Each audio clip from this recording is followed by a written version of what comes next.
ಆತ್ಮೀಯ ಸ್ಪರ್ಧಾರ್ಥಿ ಮಿತ್ರರೇ, ತಮಗೆಲ್ಲರಿಗೂ ಸ್ಟಡಿ ಪಾರ್ಟ್ನರ್ ಯೂಟ್ಯೂಬ್ ಚಾನಲ್ಗೆ ಸ್ವಾಗತ. ಸ್ನೇಹಿತರೆ, ಕಳೆದ ಬಾರಿ ನಾವು 2024ರಲ್ಲಿ KEA ನಡೆಸಿದ ಈ ಪ್ರಶ್ನೆ ಪತ್ರಿಕೆಗಳ 360 ಡಿಗ್ರಿ ವಿವರಣೆಯನ್ನು ನೋಡಿದೆವು. ಇವತ್ತು ನಾವು 2026ರಲ್ಲಿ KEA ನಡೆಸಿದ ಈ FDA ಎಕ್ಸಾಮ್ ನಾನ್ HK ಈ ಒಂದು ಎಕ್ಸಾಮ್ನ ಒಂದು ಸಂಪೂರ್ಣವಾಗಿ ವಿವರವಾಗಿ 360 ಡಿಗ್ರಿ ಅನಾಲಿಸಿಸನ್ನು ಮಾಡೋಣ ಸ್ನೇಹಿತರೆ. ಹೀಗೆ ಮಾಡುವಾಗ ಈ ಒಂದು ಪ್ರಶ್ನೆ ಪತ್ರಿಕೆಯಲ್ಲಿ ಯಾವ ಸಬ್ಜೆಕ್ಟಿಂದ ಎಷ್ಟು ಕ್ವಶನ್ಗಳನ್ನು ಕೇಳಲಾಗಿದೆ, ಹಾಗಾಗಿ ಇದೊಂದು ಈ ತರಹಾಗಿ ಅನಾಲಿಸಿಸ್ ಮಾಡಿದ್ರೆ ಮುಂಬರುವ ಎಕ್ಸಾಮ್ದಲ್ಲಿ ಯಾವ ಸಬ್ಜೆಕ್ಟ್ ಮ್ಯಾಗ ಹೆಚ್ಚು ಫೋಕಸ್ ಮಾಡಬೇಕು ಅನ್ನೋದು ಗೊತ್ತಾಗ್ತದೆ. ಆದ್ದರಿಂದ ಈಗ ನೇರವಾಗಿ ಯಾವ ಸಬ್ಜೆಕ್ಟ್ದಿಂದ ಎಷ್ಟು ಪ್ರಶ್ನೆಗಳನ್ನು ಕೇಳಲಾಗಿದೆ ಅನ್ನೋದನ್ನು ವಿವರವಾಗಿ ನೋಡೋಣ. ಸ್ನೇಹಿತರೆ, ನೀವಿಲ್ಲಿ ಗಮನಿಸ್ಬೋದು, 2026ರ ಈ FDA ನಾನ್ HK ಎಕ್ಸಾಮ್ನಲ್ಲಿ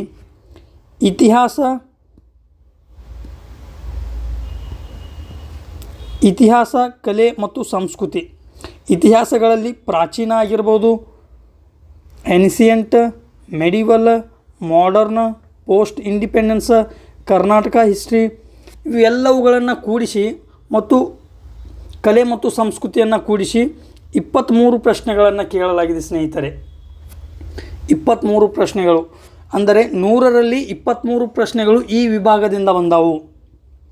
ಆದ್ದರಿಂದ ನಮಗೆ ಈ ಇತಿಹಾಸಕ್ಕೆ ಹೆಚ್ಚು ಫೋಕಸ್ ಮಾಡಬೇಕು. ಬಟ್ ಇನ್ನೊಂದು ಇಲ್ಲಿ ನೆನಪಿಟ್ಕೋಬೇಕು, ರಿಸ್ಕ್ ಟು ರಿವಾರ್ಡ್ ಅಥವಾ ಎಫರ್ಟ್ ಟು ರಿವಾರ್ಡ್ ಎಷ್ಟದ. ಇಲ್ಲಿ ಪ್ರಾಚೀನ ಇತಿಹಾಸ, ಮಧ್ಯಯುಗೀನ ಇತಿಹಾಸ, ಆಧುನಿಕ ಭಾರತದ ಇತಿಹಾಸ ಮತ್ತು ಕರ್ನಾಟಕದ ಇತಿಹಾಸ ಇಷ್ಟೆಲ್ಲ ಓದಿದಾಗ ಕೇವಲ ನಮ್ಗೆ 23 ಪ್ರಶ್ನೆಗಳು ಸಿಗ್ತಾವೆ. ನೆಕ್ಸ್ಟ್ ಯಾವುದು? ಮೆಂಟಲ್ ಎಬಿಲಿಟಿ, ಮಾನಸಿಕ ಸಾಮರ್ಥ್ಯ ಮತ್ತು ಗಣಿತ, 15 ಕ್ವಶನ್ ಬಂದವು. 15 ಕ್ವಶನ್. ಸೊ ಇದನ್ನು ನೆಗ್ಲೆಕ್ಟ್ ಮಾಡೋ ಹಾಗಿಲ್ಲ. ಎರಡನೇ ಹೈಯೆಸ್ಟ್ ಕ್ವಶನ್ಸ್ ಎಲ್ಲಿಯೂ ಬಂದಾವು ಅಂದ್ರೆ ಅವು ಮೆಂಟಲ್ ಎಬಿಲಿಟಿನಿಂದ ಬಂದಾವು. ನೆಕ್ಸ್ಟ್ ಯಾವುದು? ಜನರಲ್ ಸೈನ್ಸ್, ಸಾಮಾನ್ಯ ವಿಜ್ಞಾನ, 14 ಪ್ರಶ್ನೆಗಳು ಬಂದಾವು. ಸೊ ನಮಗಿಲ್ಲಿ ಈ ಒಂದು ಇತಿಹಾಸ, ಮೆಂಟಲ್ ಎಬಿಲಿಟಿ ಮತ್ತು ಈ ಸೈನ್ಸ್ ಈ ಮೂರನ್ನು ಕೂಡಿಸ್ರೆ ಎಷ್ಟದಾವು? 52 ಪ್ರಶ್ನೆಗಳು ಬರ್ತಾವು. ಈ ಮೂರನ್ನು ಕೂಡಿಸಿದಾಗ 52 ಪ್ರಶ್ನೆ ಅಂದ್ರೆ ಈ ಒಂದು ಎಕ್ಸಾಮ್ದ ಒಂದು 50% ಈ 3 ಸಬ್ಜೆಕ್ಟ್ಗಳು ಕವರ್ ಮಾಡ್ತಾವು. ಈ 3 ಸಬ್ಜೆಕ್ಟ್ ಮ್ಯಾಗ ಕಮ್ಯಾಂಡ್ ಮಾಡಿದ್ದೆ ಆದ್ರೆ ಬಹುತಾಂಶ ಭಾಗವನ್ನು ನಾವು ಎಕ್ಸಾಮ್ದು ಕವರ್ ಮಾಡ್ದಂಗೆ ಅನ್ನಿಸ್ತದೆ. ನೆಕ್ಸ್ಟ್ ಯಾವುದು? ಕರೆಂಟ್ ಅಫೇರ್ಸ್, ಪ್ರಚಲಿತ ವಿದ್ಯಮಾನಗಳು, 13 ಪ್ರಶ್ನೆ ಬಂದವು. ನೆಕ್ಸ್ಟ್ ಭಾರತೀಯ ಸಂವಿಧಾನ, 10 ಕ್ವಶನ್ ಬಂದವು. ಇವೆಲ್ಲ ಮಲ್ಟಿ ಸ್ಟೇಟ್ಮೆಂಟ್ ಕ್ವಶನ್ಸ್ ಅದಾವು. ಎಲ್ಲ ಯಾವ ಈಜಿ ಇಲ್ಲ. ಯಾವ ತರಹಾಗಿ ಪ್ರಶ್ನೆಗಳನ್ನು ಕೇಳಲಾಗಿದೆ ಅನ್ನೋದನ್ನು ಈ ಮುಂದಿನ ಈ ಒಂದು ಸೆಷನ್ದಲ್ಲಿ ನೋಡೋಣ. ನೆಕ್ಸ್ಟ್ ಭೂಗೋಳಶಾಸ್ತ್ರದ ಮೇಲೆ 8 ಪ್ರಶ್ನೆಗಳನ್ನು ಕೇಳಲಾಗಿದೆ ಸ್ನೇಹಿತರೆ. ಭೂಗೋಳಶಾಸ್ತ್ರ ಅತ್ಯಂತ ವಿಶಾಲವಾದ ವ್ಯಾಸ್ಟ್ ಸಬ್ಜೆಕ್ಟ್. ಇಲ್ಲಿ ಫಿಸಿಕಲ್ ಜಿಯೋಗ್ರಫಿ ಬರ್ತದೆ, ವರ್ಲ್ಡ್ ಜಿಯೋಗ್ರಫಿ, ಇಂಡಿಯನ್ ಜಿಯೋಗ್ರಫಿ, ಈ ಥರ ಈ 3 ವಿಭಾಗಗಳನ್ನು ಓದಿದ ಮೇಲೆ 8 ಕ್ವಶನ್ ಸಾಲ್ವ್ ಆಗ್ತಾವು. ಅದರಲ್ಲೂ ಕರ್ನಾಟಕ ಜಿಯೋಗ್ರಫಿ ಒಂದನ್ನು ಆ್ಯಡ್ ಮಾಡಬೇಕು. ಈ ರೀತಿಯಾಗಿ ಸಿಕ್ಕಾಪಟ್ಟಿ ವ್ಯಾಸ್ಟ್ ಸಿಲೆಬಸ್ ಯಾವುದ್ರದ್ದು ಭೂಗೋಳಶಾಸ್ತ್ರದ್ದು. ನೆಕ್ಸ್ಟ್ ಭಾರತೀಯ ಅರ್ಥಶಾಸ್ತ್ರ, ಇಂಡಿಯನ್ ಎಕಾನಮಿದಿಂದ 8 ಕ್ವಶನ್ ಬಂದವು. ಮೂಲತಃ ಈ 8 ಕ್ವಶನ್ಗಳು ಕರೆಂಟ್ ಅಫೇರ್ಸ್ ಲಿಂಕ್ಡ್ ಕ್ವಶನ್ಸ್ ಅದಾವು. ಕರೆಂಟ್ ಅಫೇರ್ಸ್ಗೆ ನೇರವಾಗಿ ಅಥವಾ ಪರೋಕ್ಷವಾಗಿ ಸಂಬಂಧ ಹೊಂದಿದಂಥ ಕ್ವಶನ್ಗಳು ಈ ಇಂಡಿಯನ್ ಎಕಾನಮಿಯಲ್ಲಿ ಕೇಳಲಾಗಿದೆ. ಪರಿಸರ ವಿಜ್ಞಾನ, ಎನ್ವಿರಾನ್ಮೆಂಟ್ ಆಬ್ವಿಯಸ್ಲಿ ಕೇಳ್ತಾನೆ ಸ್ನೇಹಿತರೆ. ಇಲ್ಲಿ 5 ಕ್ವಶನ್ ಕೇಳ್ಯಾನ. ಅವು ಬಹುತಾಂಶವಾಗಿ ಪೊಲ್ಯೂಷನ್ ಆಗಿರ್ಬೋದು, ಮಾಲಿನ್ಯ, ಜಾಗತಿಕ ತಾಪಮಾನದಲ್ಲಿ ಹೆಚ್ಚಳ, ಹವಾಮಾನ ಬದಲಾವಣೆ, ಶೃಂಗಸಭೆಗಳಾಗಿರ್ಬೋದು, ಸಮಾವೇಶಗಳಾಗಿರ್ಬೋದು ಇತ್ಯಾದಿಗಳಿಗೆ ಸಂಬಂಧಿಸಿದಂಥ ಪ್ರಶ್ನೆಗಳನ್ನು ಇಲ್ಲಿ ಪರಿಸರ ವಿಜ್ಞಾನದಲ್ಲಿ ಕೇಳ್ತಾನೆ. ಯಾವುದಾದ್ರೂ ಒಂದು ವನ್ಯಜೀವಿ ಬಗ್ಗೆ ಕೇಳ್ಬೋದು, ಸಂರಕ್ಷಿತ ಪ್ರದೇಶಗಳ ಬಗ್ಗೆ ಕೇಳ್ಬೋದು. ಈ ರೀತಿಯಾಗಿ ಪರಿಸರ ವಿಜ್ಞಾನದಲ್ಲಿ ಕ್ವಶನ್ಗಳು ರೈಸ್ ಆಗ್ತಾವು. ನೆಕ್ಸ್ಟ್ ಅಂತಾರಾಷ್ಟ್ರೀಯ ಸಂಬಂಧಗಳು, 4 ಪ್ರಶ್ನೆಗಳನ್ನು ಕೇಳಲಾಗಿದೆ ಸ್ನೇಹಿತರೆ. ಇತ್ತೀಚೆಗೆ ಯಾವುದೇ ಎಕ್ಸಾಮ್ಗಳಲ್ಲಿ ಅಂತಾರಾಷ್ಟ್ರೀಯ ಇಂಟರ್ನ್ಯಾಷನಲ್ ರಿಲೇಷನ್ ರಿಲೇಟೆಡ್ ಕ್ವಶನ್ಗಳು ರೈಸ್ ಆಗೋದು ಸ್ವಾಭಾವಿಕ. ಯಾಕಂದ್ರೆ ಅಷ್ಟು ಘಟನಾವಳಿಗಳೇ ನಡೀಲತ್ತಾವೀಗ. ಅಮೇರಿಕಾ ಚೀನಾ ಯುದ್ಧ ಆಗಿರ್ಬೋದು, ಇಸ್ರೇಲ್ ಇರಾನ್ ಯುದ್ಧ ಆಗಿರ್ಬೋದು, ಅಮೇರಿಕಾ ಇರಾನ್ ಯುದ್ಧ ಆಗಿರ್ಬೋದು, ಇಸ್ರೇಲ್ ಇರಾನ್ ಯುದ್ಧ ಆಗಿರ್ಬೋದು, ರಷ್ಯಾ ಉಕ್ರೇನ್ ಯುದ್ಧ ಆಗಿರ್ಬೋದು, ಈ ತೈಲ ಬಿಕ್ಕಟ್ಟಾಗಿರ್ಬೋದು, ಯಾವುದೇ ಮತ್ತು ಅಮೇರಿಕಾ ಗ್ರೀನ್ಲ್ಯಾಂಡನ್ನು ವಶಪಡಿಸಿಕೊಳ್ಳುವ ಕುರಿತು ಇದು ಚರ್ಚೆ ಆಗಿರ್ಬೋದು. ಇಂಥ ಘಟನಾವಳಿಗಳ ಆಧಾರದ ಮೇಲೆ ಈ ಅಂತಾರಾಷ್ಟ್ರೀಯ ಸಂಬಂಧಗಳಲ್ಲಿ ಕ್ವಶನ್ಗಳು ರೈಸ್ ಆಗ್ತಾವೆ ಸ್ನೇಹಿತರೆ. ಇಸ್ರೇಲ್ ಯಾವ ತರಹದ ಒಪ್ಪಂದಗಳನ್ನು ಮಾಡಿಕೊಂಡದ ಅರಬ್ ರಾಷ್ಟ್ರಗಳ ಜೋಡಿ, ಪ್ಯಾಲೆಸ್ಟೈನ್ ಕುರಿತು, ಇಸ್ರೇಲ್ ಸುತ್ತಲಿನ ಪ್ರದೇಶಗಳು ಅಥವಾ ರಾಷ್ಟ್ರಗಳು ಯಾವುವು, ಗಡಿ ಹಂಚಿಕೊಂಡಿರೋ ರಾಷ್ಟ್ರಗಳು ಯಾವುವು, ಈ ಥರದ ಕ್ವಶನ್ಗಳನ್ನು ಈ ಅಂತಾರಾಷ್ಟ್ರೀಯ ಸಂಬಂಧದಲ್ಲಿ ಕೇಳ್ತಾನೆ. ಇದಷ್ಟು ಈ 2026ರಲ್ಲಿ ನಾನ್ HK ಪರೀಕ್ಷೆಯಲ್ಲಿ KEA ಕೇಳಿದಂಥ ಒಂದು ಪ್ರಶ್ನೆಗಳ ವಿವರಣೆ, ಅನಾಲಿಸಿಸ್, ಡೀಟೇಲ್ಡ್ ಅನಾಲಿಸಿಸ್ ಮುಂದೆ ಮಾಡೋನು. ಈಗೇನದ ನೇರವಾಗಿ ಪ್ರಶ್ನೆಗಳ ಅನಾಲಿಸಿಸ್ ಅದಿದು, ಯಾವ ವಿಭಾಗದಿಂದ ಎಷ್ಟು ಪ್ರಶ್ನೆ ಬಂದಾವ ಅನ್ನೋದು. ಸೊ ಹಾಗಾದರೆ ಈಗ ನೇರವಾಗಿ ಪ್ರಶ್ನೆ ಪತ್ರಿಕೆ ಕಡೆಗೆ ಹೋಗೋಣ. ಪ್ರತಿಯೊಂದು ಕ್ವಶನನ್ನು ಡೀಟೇಲ್ಡಾಗಿ ಸಾಲ್ವ್ ಮಾಡೋಣ. 360 ಡಿಗ್ರಿ ಎಕ್ಸ್ಪ್ಲನೇಷನ್ ಮಾಡ್ಕೋತ ಹೋದ್ರೆ ಮುಂಬರುವ ಎಕ್ಸಾಮ್ಗಳಲ್ಲಿ ಅದೇ ಥೀಮ್ ಆಧಾರದ ಮೇಲೆ ಕ್ವಶನ್ಗಳು ರೈಸ್ ಆಗ್ತಾವೆ. ಇಲ್ಲಿವರೆಗೆ ನಾವು 2 ಕ್ವಶನ್ ಪೇಪರ್ಗಳನ್ನು ಸಾಲ್ವ್ ಮಾಡ್ಯವು. ಅದರಲ್ಲಿ ಎಷ್ಟೋ ಥೀಮ್ಸ್ಗಳು ರಿಪೀಟ್ ಆಗ್ಯಾವು, ನೇರವಾಗಿ ಎಷ್ಟೋ ಕ್ವಶನ್ಗಳು ರಿಪೀಟ್ ಆಗ್ಯಾವು. ಅದೇ ಕಾರಣಕ್ಕಾಗಿ ಈ KEA ಹಿಂದೆ ನಡೆಸಿದ ಎಕ್ಸಾಮ್ಗಳನ್ನು ಅನಾಲಿಸಿಸ್ ಮಾಡೋದು ಅತಿ ಮುಖ್ಯ ಅನ್ನಿಸ್ತದೆ. ಸೊ ಈಗ ನೇರವಾಗಿ ಕ್ವಶನ್ ಪೇಪರ್ ಕಡೆಗೆ ಹೋಗೋಣ ಸ್ನೇಹಿತರೆ. ಹಾಗಾದರೆ ಮೊದಲನೇ ಪ್ರಶ್ನೆ ಏನು ಹೇಳ್ತಂದ್ರೆ, ಲಾ ನಿನಾ ಆಸ್ಟ್ರೇಲಿಯಾದಲ್ಲಿ ಇತ್ತೀಚಿನ ಪ್ರವಾಹಕ್ಕೆ ಕಾರಣವಾಗಿದೆ ಎಂದು ಶಂಕಿಸಲಾಗಿದೆ. ಲಾ ನಿನಾ ಎಲ್ ನಿನೋಗಿಂತ ಹೇಗೆ ಭಿನ್ನವಾಗಿದೆ ಅಂತ ಕೇಳ್ಯಾನ. ಮೂಲತಃ ಈ ಪ್ರಶ್ನೆ ಫಿಸಿಕಲ್ ಜಿಯೋಗ್ರಫಿಯಲ್ಲಿ ಎಲ್ ನಿನೋ ಲಾ ನಿನಾ ಅಂದರೆ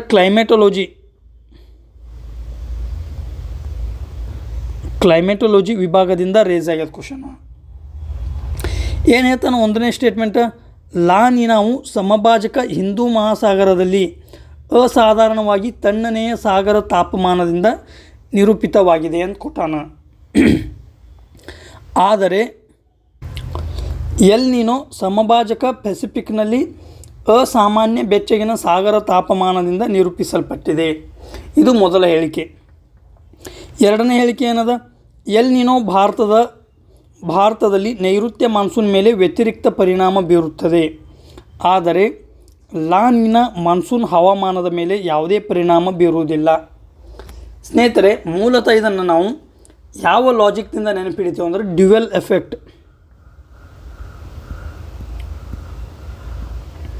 ಇಲ್ಲಿ ಲಾ ನಿನೋ ಮತ್ತು ಎಲ್ ನಿನೋ ಎರಡೂಗಳನ್ನು ಪರಿಣಾಮದ ಆಧಾರದ ಮೇಲೆ ಗುರುತಿಸ್ಯಾನ.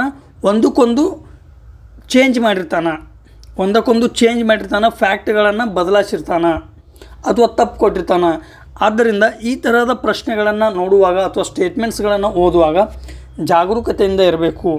ಒಂದನೇ ಹೇಳಿಕೆಯಲ್ಲಿ ಏನು ಕೊಟ್ಟಾನ, ಸಮಭಾಜಕ ಇದು ಲಾ ನಿನಾವು ಸಮಭಾಜಕ ಹಿಂದೂ ಮಹಾಸಾಗರದಲ್ಲಿ ಅಂದಾನ. ತಪ್ಪು ಸ್ನೇಹಿತರೆ. ಮೂಲತಃ ಲಾ ನಿನಾ ಆಗಿರ್ಬೋದು, ಎಲ್ ನಿನೋ ಆಗಿರ್ಬೋದು, ಇದು ಸಮಭಾಜಕ ವೃತ್ತ ಅಂದರೆ ಪೆಸಿಫಿಕ್ ಮಹಾಸಾಗರದ ಸಮಭಾಜಕ ವೃತ್ತದ ಹತ್ತಿರ ನಡೆಯುವ ಒಂದು ವಿದ್ಯಮಾನ. ಎಲ್ಲಿ ಪೆಸಿಫಿಕ್ ಮಹಾಸಾಗರದಲ್ಲಿ ಸಮಭಾಜಕ ವೃತ್ತದ ಹತ್ತಿರ ನಡೆಯುವ ಒಂದು ವಿದ್ಯಮಾನ. ಆದ್ದರಿಂದ ಮೊದಲ ಹೇಳಿಕೆ ತಪ್ಪದ. ನೆಕ್ಸ್ಟ್, ಎಲ್ ನಿನೋ ಭಾರತದಲ್ಲಿ ನೈಋತ್ಯ ಮಾನ್ಸೂನ್ ಮೇಲೆ ವ್ಯತಿರಿಕ್ತ ಪರಿಣಾಮ ಬೀರುತ್ತದೆ. ಇಲ್ಲಿಯವರೆಗೆ ಈ ಸ್ಟೇಟ್ಮೆಂಟ್ ಸರಿಯಾದ. ನೆಕ್ಸ್ಟ್ ಏನು ಹೇಳ್ತಾನೆ, ಲಾ ನಿನೋ ಮಾನ್ಸೂನ್ ಹವಾಮಾನದ ಮೇಲೆ ಯಾವುದೇ ಪರಿಣಾಮ ಬೀರುವುದಿಲ್ಲ. ಸ್ನೇಹಿತರೆ, ಸಿಂಪಲ್ಲಾಗಿ ನೆನಪಿಡ್ರಿ, ಇಲ್ಲಿ ಯಾವುದೇ ಅನ್ನುವ ಪದ ಎಕ್ಸ್ಟ್ರೀಮ್ ವರ್ಡ್ ಅದ. ಎಲ್ಲಿಲ್ದೆಲ್ಲಿ ಪರಿಣಾಮ ಬೀರ್ತದ. ಅದು ಇಂದು ನಮಗೆ ಗೊತ್ತಿರ್ಲಿಕ್ಕಂದ್ರೂ ನಾಳೆರೇ ಅಥವಾ ಭವಿಷ್ಯದಲ್ಲಿರೇ ಅದು ಪರಿಣಾಮ ಬೀರ್ತದ. ಇದು ಒಂದು ಕಡೆ ಆಯಿತು. ಆದರೆ ನಮಗೆ ಗೊತ್ತಲ್ಲ ಲಾ ನಿನಾ ಏನು ಮಾಡ್ತದೆ. ಲಾ ನಿನಾ ಸಂದರ್ಭದಲ್ಲಿ ಭಾರತದ ಮನ್ಸೂನ್ ಏನಾಗ್ತದೆ, ಉತ್ತಮವಾಗಿರ್ತದೆ ಅಥವಾ ಭಾರತದಲ್ಲಿ ಅತಿಯಾದ ಮಳೆ ಪ್ರವಾಹಕ್ಕೆ ಕಾರಣ ಆಗ್ತದೆ ಅನ್ನೋದು ಗೊತ್ತದ. ಇಷ್ಟೆಲ್ಲ ಪರಿಣಾಮ ಬೀರುವ ಹಾಗಿದ್ರೆ ಇಲ್ಲಿ ಯಾವುದೇ ಪರಿಣಾಮ ಬೀರುವುದಿಲ್ಲ ಅನ್ನುವ ಶಬ್ದ ಏನಾಗ್ತದೆ, ತಪ್ಪಾಗ್ತದೆ. ಸೊ ಎರಡನೇ ಹೇಳಿಕೆಯೂ ತಪ್ಪದ. ಆದ್ದರಿಂದ ಇದಕ್ಕೆ ಆನ್ಸರ್ ಯಾವುದು ಆಗ್ತದಂದ್ರೆ ಯಾವುವು ಸರಿಯಾಗಿವೆ ಅಂದಾನ. 1 ಮತ್ತು 2 ಕೂಡ ಅಲ್ಲ ಅನ್ನೋದು ಸರಿಯಾದ ಉತ್ತರ. ಹಾಗಾದರೆ ಸ್ನೇಹಿತರೆ, ಇಲ್ಲಿ ಎಲ್ ನೀನೋ ಲಾ ನಿನಾ ಮ್ಯಾಗ ಕ್ವಶನ್ ಬಂದದಂದ್ರೆ ಈ ವರ್ಷ 2026ರಲ್ಲಿ ಎಲ್ ನೀನೋ ಒಂದು ವಿದ್ಯಮಾನ ನಡೀಲತ್ತದ. ಎಲ್ ನೀನೋ ಅದು ಈ ವರ್ಷ, ಆದ್ದರಿಂದ ಭಾರತದಾದ್ಯಂತ ಮನ್ಸೂನ್ ಏನದ ಕಡಿಮೆ ಆಗ್ಯದ. ಆದ್ದರಿಂದ ಈ ಒಂದು ಪ್ರಶ್ನೆ ಈ ವರ್ಷವೂ ಕೂಡ ಪ್ರಸ್ತುತ ಅನ್ನಿಸ್ತದ. ಅದಕ್ಕಾಗಿ ನಾವು ಎಲ್ ನೀನೋ ಮತ್ತು ಲಾ ನಿನಾನ ಸಂಪೂರ್ಣವಾಗಿ ಅಧ್ಯಯನ ಮಾಡುವುದು ಅವಶ್ಯಕ. ಸೊ ಸ್ನೇಹಿತರೆ,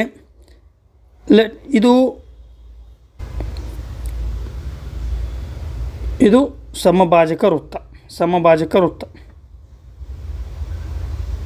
ಇದು ಆಸ್ಟ್ರೇಲಿಯಾ.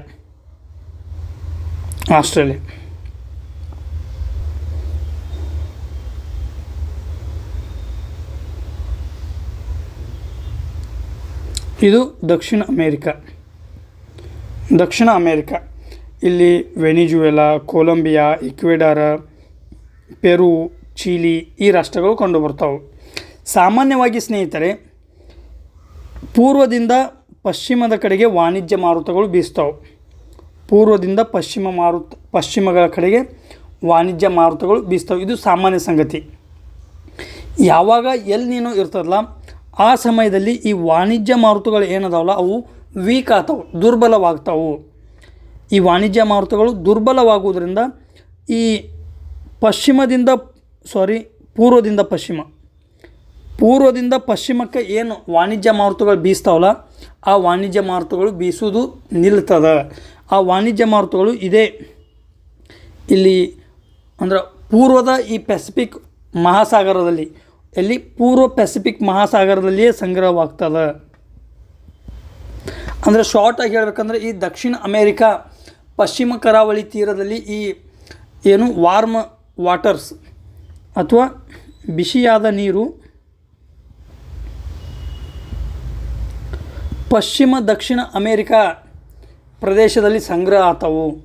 ಅಂದರೆ ಈ ದಕ್ಷಿಣ ಅಮೇರಿಕಾದ ಪಶ್ಚಿಮ ಕರಾವಳಿಯಲ್ಲಿ ಬಿಸಿಯಾದ ನೀರು ಸಂಗ್ರಹ ಆತವು. ಮೊದಲು ಎಲ್ಲಿಗೆ ಬರ್ತಿದ್ದು? ಇಂಡಿಯನ್ ಓಷನ್, ಹಿಂದೂ ಮಹಾಸಾಗರ ಮತ್ತು ಆಸ್ಟ್ರೇಲಿಯಾದ ಕರಾವಳಿ ಕಡೆಗೆ ಬರ್ತಿದ್ದು. ಎಲ್ ನೀನೋ ಸಂದರ್ಭದಲ್ಲಿ ಏನಾಯಿತು? ದಕ್ಷಿಣ ಅಮೇರಿಕಾದ ಪಶ್ಚಿಮ ಕರಾವಳಿಯಲ್ಲಿ ಸಂಗ್ರಹ ಆತವು. ಇಲ್ಲಿ ಬಿಸಿ ನೀರು ಸಂಗ್ರಹಣ ಏನಾಗ್ತದ? ಇಲ್ಲಿಯ ಉಷ್ಣತಾಮಾನ ಅಥವಾ ತಾಪಮಾನ ಏನಾಗ್ತದ? ಹೆಚ್ಚಾಗ್ತದ. ತಾಪಮಾನ ಹೆಚ್ಚಾಗಣ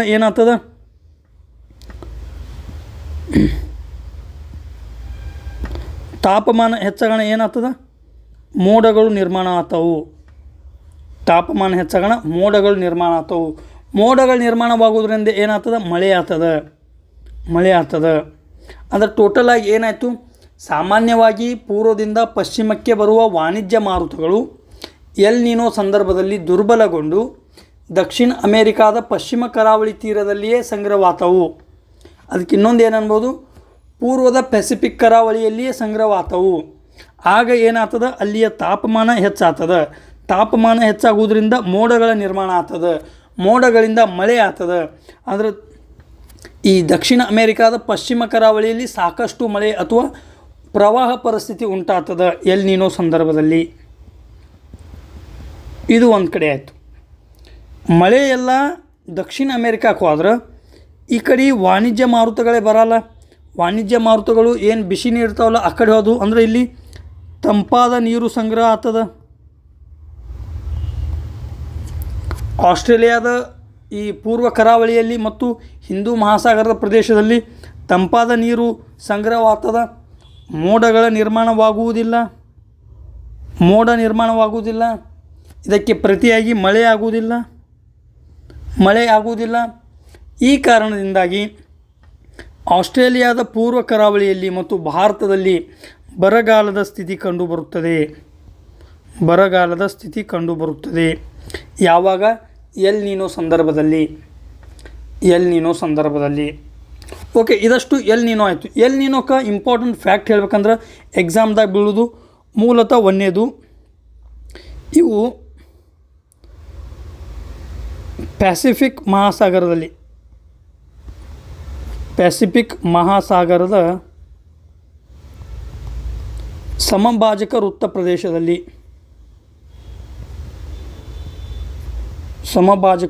ಪ್ರದೇಶದಲ್ಲಿ ಕಂಡುಬರುತ್ತವೆ. ತಿಳಿದು, ಸಮಭಾಜಕ ವೃತ್ತ ಪ್ರದೇಶದಲ್ಲಿ ಸಾಮಾನ್ಯವಾಗಿ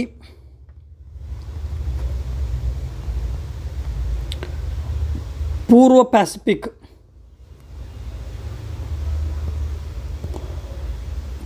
ಪ್ಯಾಸಿಫಿಕ್ ಮಹಾಸಾಗರದ ಉಷ್ಣತಾಮಾನ ಅಥವಾ ತಾಪಮಾನ ಏನಾಗ್ತದ, ಹೆಚ್ಚಾಗ್ತದ ಎಲ್ ನೀನೋ ಸಂದರ್ಭದಲ್ಲಿ.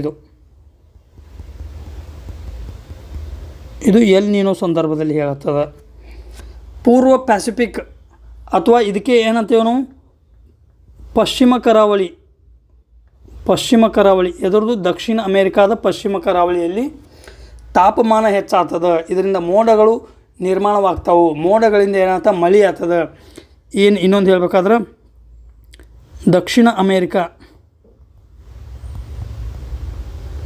ವಿಶೇಷವಾಗಿ ಚೀಲಿ ದೇಶಗಳಲ್ಲಿ ಏನಾಗ್ತದೆ, ಪ್ರವಾಹ ಉಂಟಾಗ್ತದೆ. ಚೀಲಿ ದೇಶದಲ್ಲಿ ಏನಾಗ್ತದೆ, ಪ್ರವಾಹ ಉಂಟಾಗ್ತದೆ. ಭಾರತದ ಮೇಲೆ ಯಾವ ಪರಿಣಾಮ ಬೀರ್ತದೆ, ಭಾರತದ ಮೇಲೆ ಬರಗಾಲ ಸಾಮಾನ್ಯವಾಗಿ 3 ರಿಂದ 7 ವರ್ಷಗಳಿಗೊಮ್ಮೆ ಇದು ಎಲ್ ನೀನೋ ಸಂಭವಿಸ್ತದೆ. ಎಲ್ ನೀನೋಗಳಲ್ಲಿ ಸಾಕಷ್ಟು ವಿಧಗಳದಾವೆ. ಅದರ ತೀವ್ರತೆಯ ಆಧಾರದ ಮೇಲೆ ಮಹಾ, ಮೇಘ ಈ ಥರದ ಒಂದು ವಿಧಗಳದಾವೆ. ಅವು ಈ ಎಕ್ಸಾಮ್ಗೆ ಅಷ್ಟೇನು ಇಂಪಾರ್ಟೆಂಟ್ ಇಲ್ಲ. ಈ 4 ಅಂಶಗಳನ್ನು ನೆನಪಿನಲ್ಲಿ ಇಟ್ಕೋಬೇಕು. ಇದು ಎಲ್ ನೀನೋ ಆಯಿತು. ನೆಕ್ಸ್ಟ್ ಲಾ ನೀನೋ ಸಂದರ್ಭದಲ್ಲಿ ಇದೇ ಒಂದು ಮ್ಯಾಪ್ನಲ್ಲಿ ನೋಡೋಣ.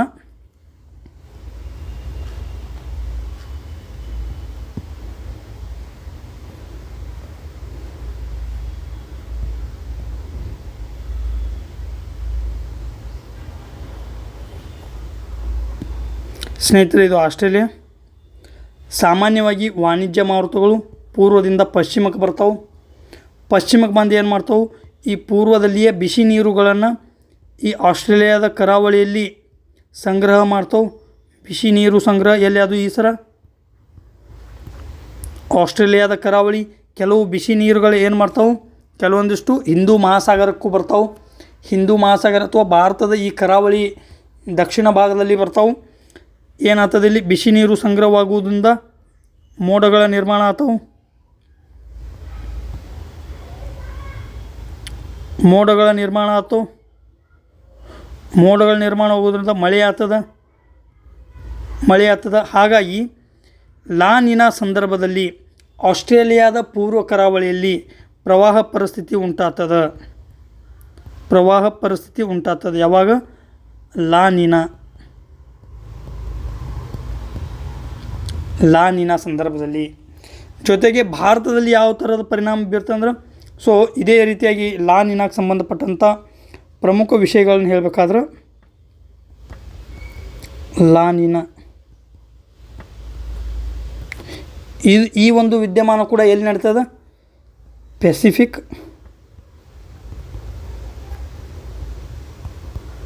ಮಹಾಸಾಗರದಲ್ಲಿ. ಕೇವಲ ಪೆಸಿಫಿಕ್ ಮಹಾಸಾಗರ ಅಂದ್ರೆ ಸಾಲದು, ಇದು ಅರ್ಧ ಸತ್ಯ ಆಗ್ತದೆ. ಪೆಸಿಫಿಕ್ ಮಹಾಸಾಗರದ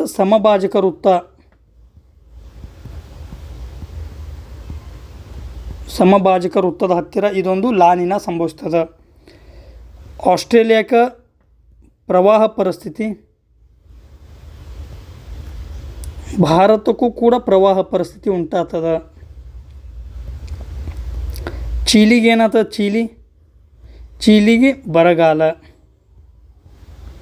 ಇದು ಲಾ ನಿನಾ ಆಗಿರ್ಬೋದು, ಎಲ್ ನೀನೋ ಆಗಿರ್ಬೋದು. ಇದರ ನೇರ ಪರಿಣಾಮ ಈಶಾನ್ಯ ಮತ್ತು ಈ ನೈಋತ್ಯ ಮಾನ್ಸೂನ್ಗಳ ಮೇಲೆ ಪರಿಣಾಮ ಉಂಟಾಗ್ತದೆ ಸ್ನೇಹಿತರೆ. ಇದಷ್ಟು ಈ ಎಲ್ ನೀನೋ ಮತ್ತು ಲಾ ನಿನಾಗಳ ಬಗ್ಗೆ. ನೆಕ್ಸ್ಟ್ ಪ್ರಶ್ನೆ ಹೋಗೋಣ ಸ್ನೇಹಿತರೆ. ಸೊ ನೆಕ್ಸ್ಟ್ ಪ್ರಶ್ನೆ, 2ನೇ ಪ್ರಶ್ನೆ, ಗ್ರಾಮೀಣಾಭಿವೃದ್ಧಿ ಮತ್ತು ಪಂಚಾಯತ್ ರಾಜ್ ರಾಷ್ಟ್ರೀಯ ಸಂಸ್ಥೆ ಎಲ್ಲಿದೆ? ನೇರವಾಗಿ 1 ಲೈನರ್ ಕ್ವಶನ್ ಅದ. ಇದು ಎಲ್ಲಿದೆ ಅಂದರೆ ಹೈದರಾಬಾದ್ನಲ್ಲಿ ಅದ. ಭಾರತ ಸರ್ಕಾರ ಈ ಗ್ರಾಮೀಣಾಭಿವೃದ್ಧಿ ಸಚಿವಾಲಯದ ಅಡಿ ಬರುವ ಒಂದು ಅತ್ಯುನ್ನತ ಸ್ವಾಯತ್ತ ಸಂಸ್ಥೆ ಯಾವುದಂದ್ರೆ ಅದು ಪಂಚಾಯತ್ ರಾಜ್ ಸಂಸ್ಥೆ. ದೇಶದಲ್ಲಿ ಗ್ರಾಮೀಣಾಭಿವೃದ್ಧಿ ಮತ್ತು ಪಂಚಾಯತ್ ರಾಜ್ ವ್ಯವಸ್ಥೆಯ ಅಧಿಕಾರಿಗಳಿಗೆ ಉನ್ನತ ಮಟ್ಟದ ತರಬೇತಿಯನ್ನು ನೀಡುವುದು, ಈ ಒಂದು ಪಂಚಾಯತ್ ರಾಜ್ ವ್ಯವಸ್ಥೆಯಲ್ಲಿ ಹೊಸ ಸಂಶೋಧನೆಯನ್ನು ಮಾಡುವುದು ಈ ಒಂದು ಸಂಸ್ಥೆಯ ಕಾರ್ಯ. ಸಂಸ್ಥೆಯ ಕಾರ್ಯ ಏನದ? ಪಂಚಾಯತ್ ರಾಜ್ ವ್ಯವಸ್ಥೆಯಲ್ಲಿಯ ಅಧಿಕಾರಿಗಳಿಗೆ ಉನ್ನತ ತರಬೇತಿ ನೀಡುವುದು, ಹೊಸ ಹೊಸ ಸಂಶೋಧನೆಗಳನ್ನು ಮಾಡುವುದು. ಮುಖ್ಯ ಕಚೇರಿ ಆಗಲೇ ಹೇಳಿದಾಗೆ ಹೈದರಾಬಾದ್ನಲ್ಲಿ ಅದ. ಹಾಗಾದ್ರೆ ಇತರ ಆಪ್ಷನ್ಗಳು ನೋಡೋಣ. ಡೆಹ್ರಾಡೂನಲ್ಲಿ ಏನದ, ಎದಕ್ಕೆ ಫೇಮಸ್ ಅದಂದ್ರೆ ಇಲ್ಲಿ ಅರಣ್ಯ ಸಂಶೋಧನಾ ಕೇಂದ್ರ ಅದ. ಅರಣ್ಯ ಸಂಶೋಧನಾ ಕೇಂದ್ರ ಎಲ್ಲಿದೆ ಅದು ಡೆಹ್ರಾಡೂನ್ದಲ್ಲಿ ಅದ. ಭಾರತೀಯ ವನ್ಯಜೀವಿ ಸಂಸ್ಥೆ wild life institute of India ಅದು ಎಲ್ಲಿದೆ ಅದು ಡೆಹ್ರಾಡೂನ. ಏನು ಭಾರತೀಯ ವನ್ಯಜೀವಿ ಸಂಸ್ಥೆ. ಇಂಡಿಯನ್ ಮಿಲಿಟರಿ ಅಕಾಡೆಮಿ ಎಲ್ಲಿದೆ ಅದು ಡೆಹ್ರಾಡೂನ. ಒಟ್ಟು ಡೆಹ್ರಾಡೂನ್ದಾಗ ಏನೇನದವು? ಅರಣ್ಯ ಸಂಶೋಧನಾ ಕೇಂದ್ರ ಒಂದು, wild life institute of India ಭಾರತೀಯ ವನ್ಯಜೀವಿ ಸಂಸ್ಥೆ, ಇಂಡಿಯನ್ ಮಿಲಿಟರಿ ಅಕಾಡೆಮಿ ಅದು ಡೆಹ್ರಾಡೂನ್ದಾಗದ. ಹಾಗಾದರೆ ಇಂಡಿಯನ್ ನೇವಲ್ ಅಕಾಡೆಮಿ ಎಲ್ಲಿ ಅದ? ಅದು ಕೋಚಿ ಒಳಗದ. ನ್ಯಾಷನಲ್ ಡಿಫೆನ್ಸ್ ಅಕಾಡೆಮಿ ಎಲ್ಲಿ ಅದ? ಪುಣೆಯ ಖಡಕ್ವಾಸ್ಲಾದಲ್ಲಿ ಅದ. So next Bengaluru. ಬೆಂಗಳೂರಿನಲ್ಲಿ ಏನದ? ಬೆಂಗಳೂರಿನಲ್ಲಿ ಭಾರತೀಯ ವಿಜ್ಞಾನ ಸಂಸ್ಥೆ IISc Indian institute of science ಅಂತೇಳಿ ಕರಿತೇವೆ. ಇಸ್ರೋ ಅದ. ಈ ರೀತಿಯಾಗಿ ಬೆಂಗಳೂರಿನಲ್ಲಿ ಸಂಸ್ಥೆಗಳದಾವು. ಜೈಪುರ್ ಇದು ಮೂಲತಃ ರಾಜಸ್ಥಾನದ ರಾಜಧಾನಿ, ಪಿಂಕ್ ಸಿಟಿ ಅಂತೇಳಿ ಕರಿತೇವೆ. ಸವಾಯಿ ಜಯಸಿಂಗನನ್ನು ಈ ಜೈಪುರದ ನಿರ್ಮಾತೃ ಅಂತೇಳಿ ನಾವು ಪರಿಗಣನೆ ಮಾಡ್ತೇವೆ. ಇದಷ್ಟು ಈ ಎರಡನೇ ಪ್ರಶ್ನೆ. ಸೊ ನೆಕ್ಸ್ಟ್ ಪ್ರಶ್ನೆ, ಮೂರನೇ ಪ್ರಶ್ನೆ. ಪಟ್ಟಿ 1 ಮತ್ತು ಪಟ್ಟಿ 2 ಸರಿಯಾದ ಉತ್ತರಗಳನ್ನು ಈ ಕೆಳಗಿನ ಸಂಕೇತಗಳಿಂದ ಜೋಡಿಸಿ ಅಂತೇಳಿ ಕೇಳ್ಯಾನ. ಸೈಕ್ಲೋನ್ಗಳು. ವಿಶ್ವದ ವಿವಿಧ ಭಾಗಗಳಲ್ಲಿ ಸೈಕ್ಲೋನ್ಗೆ ವಿವಿಧ ಹೆಸರುಗಳದಾವೆ. ವಿವಿಧ ಸಮುದ್ರಗಳಲ್ಲಿ ಅಥವಾ ಮಹಾಸಾಗರಗಳಲ್ಲಿ ಆ ಒಂದು ಹೆಸರುಗಳನ್ನು ಯಾವ ಪ್ರದೇಶದಲ್ಲಿ ಆ ಹೆಸರಿನಿಂದ ಕರೀತಾರ ಅನ್ನೋದನ್ನು ಹೊಂದಿಸಿರಿ ಅಂಥೇಳಿ ಕೇಳ್ಯಾನ. ಸೈಕ್ಲೋನ, ಟೈಫೂನ, ಹರಿಕೇನ, ವಿಲಿಗಳು. ಫಿಲಿಪೈನ್ಸ್ ದ್ವೀಪ, ಉತ್ತರ ಅಮೆರಿಕ ಮತ್ತು ಕೆರೆಬಿಯನ್ ಸಮುದ್ರ, ಆಸ್ಟ್ರೇಲಿಯಾ ಪ್ರದೇಶ, ಭಾರತದ ಬಂಗಾಳ ಕೊಲ್ಲಿ. ಸ್ನೇಹಿತರೆ, ನಮಗೆ ಗೊತ್ತದ ನಾವು ಭಾರತದ ಬಂಗಾಳ ಕೊಲ್ಲಿ ಆಗಿರ್ಬೋದು, ಅರಬ್ಬಿ ಸಮುದ್ರದಲ್ಲಿ ಉಂಟಾಗುವ ಈ ಒಂದು ಸೈಕ್ಲೋನ್ಗಳನ್ನು ಯಾವ ಹೆಸರಿನಿಂದ ಕರಿತೇವೆ ಅಂದ್ರೆ ಸೈಕ್ಲೋನ್ ಅಂತೇಳಿ ಕರಿತೇವೆ. A4. ಸ್ನೇಹಿತರೆ, ನೆಕ್ಸ್ಟ್ ಟೈಫೂನ್ಗಳು ಅಂತದ. ದಕ್ಷಿಣ ಚೀನಾ ಸಮುದ್ರ ಆಗಿರ್ಬೋದು ಮತ್ತು ಪೂರ್ವ ಚೀನಾ ಸಮುದ್ರದ ಈ ಪ್ರದೇಶಗಳಲ್ಲಿ, ಆ ರಾಷ್ಟ್ರಗಳಲ್ಲಿ ಏನಂತ ಕರೀತಾರೆ? ಟೈಫೂನ್ ಅಂತೇಳಿ ಕರೀತಾರೆ. ದಕ್ಷಿಣ ಚೈನಾ ಮತ್ತು ಈ ಪೂರ್ವದ ಸಮುದ್ರಗಳಲ್ಲಿ ಯಾವ ದೇಶ ಬರ್ತದೆ ಅಂದ್ರೆ ಫಿಲಿಪೈನ್ಸ್ ಬರ್ತದೆ. ಫಿಲಿಪೈನ್ಸ್ ದಕ್ಷಿಣ ಚೀನಾ ಸಮುದ್ರದ ದೇಶ ಆಗ್ಯದ. ಸೊ ಟೈಫೂನ್ ಅಂದರೆ ಎಲ್ಲಿ? B1. A4 ಎಲ್ಲಿ ಅದ ನೋಡ್ರಿ, A4 ಇಲ್ಲಿ ಅದ, A4 ಇಲ್ಲಿ ಅದ, B1 ಇಲ್ಲಿ ಅದ. So option 2 is the right answer. Option 2 is the right answer. ಎರಡೇ ಗೊತ್ತಿದ್ದರೆ ಸಾಕು, ಆನ್ಸರ್ ಬರ್ತದೆ. Next hurricane ಅಂದಾನ. ಹರಿಕೇನ್ ಅಂತೇಳಿ ಎಲ್ಲಿ ಕರೀತಾರೆ? ಅಟ್ಲಾಂಟಿಕ್ ಮಹಾಸಾಗರದಲ್ಲಿ ಕರೀತಾರೆ. ಅಟ್ಲಾಂಟಿಕ್ ಮಹಾಸಾಗರಕ್ಕೆ ಹೊಂದಿಸಿದಂಥ ರಾಷ್ಟ್ರಗಳು ಯಾವುವು ಅಂದ್ರೆ ಉತ್ತರ ಅಮೆರಿಕ ಮತ್ತು ಕೆರೆಬಿಯನ್ ಸಮುದ್ರ. ಇಲ್ಲಿ ಏನಂತ ಕರೀತಾರೆ? ಹರಿಕೇನ್ ಅಂಥೇಳಿ ಕರೀತಾರೆ. C2. ವಿಲಿ ಅನ್ನೋದು ಆಸ್ಟ್ರೇಲಿಯಾದಲ್ಲಿ ಕರೀತಾರೆ. ಆಸ್ಟ್ರೇಲಿಯಾದಲ್ಲಿ ವಿಲಿ ಅಂತೇಳಿ ಕರೀತಾರೆ. ಮೂಲತಃ ಸ್ನೇಹಿತರೆ, ನಿಮ್ಗೆ ಈ ಸೈಕ್ಲೋನ್ ಅಂದರೆ ಏನು, ಅದರಲ್ಲಿ ಈ ಉಷ್ಣವಲಯದ ಚಂಡಮಾರುತಗಳ ಬಗ್ಗೆ ಗೊತ್ತಿರಬೇಕು ಸ್ನೇಹಿತರೆ. ಈ ಸೈಕ್ಲೋನ್ ಬಗ್ಗೆ ಒಂದು ಸ್ವಲ್ಪ ನೋಡೋದಾದ್ರೆ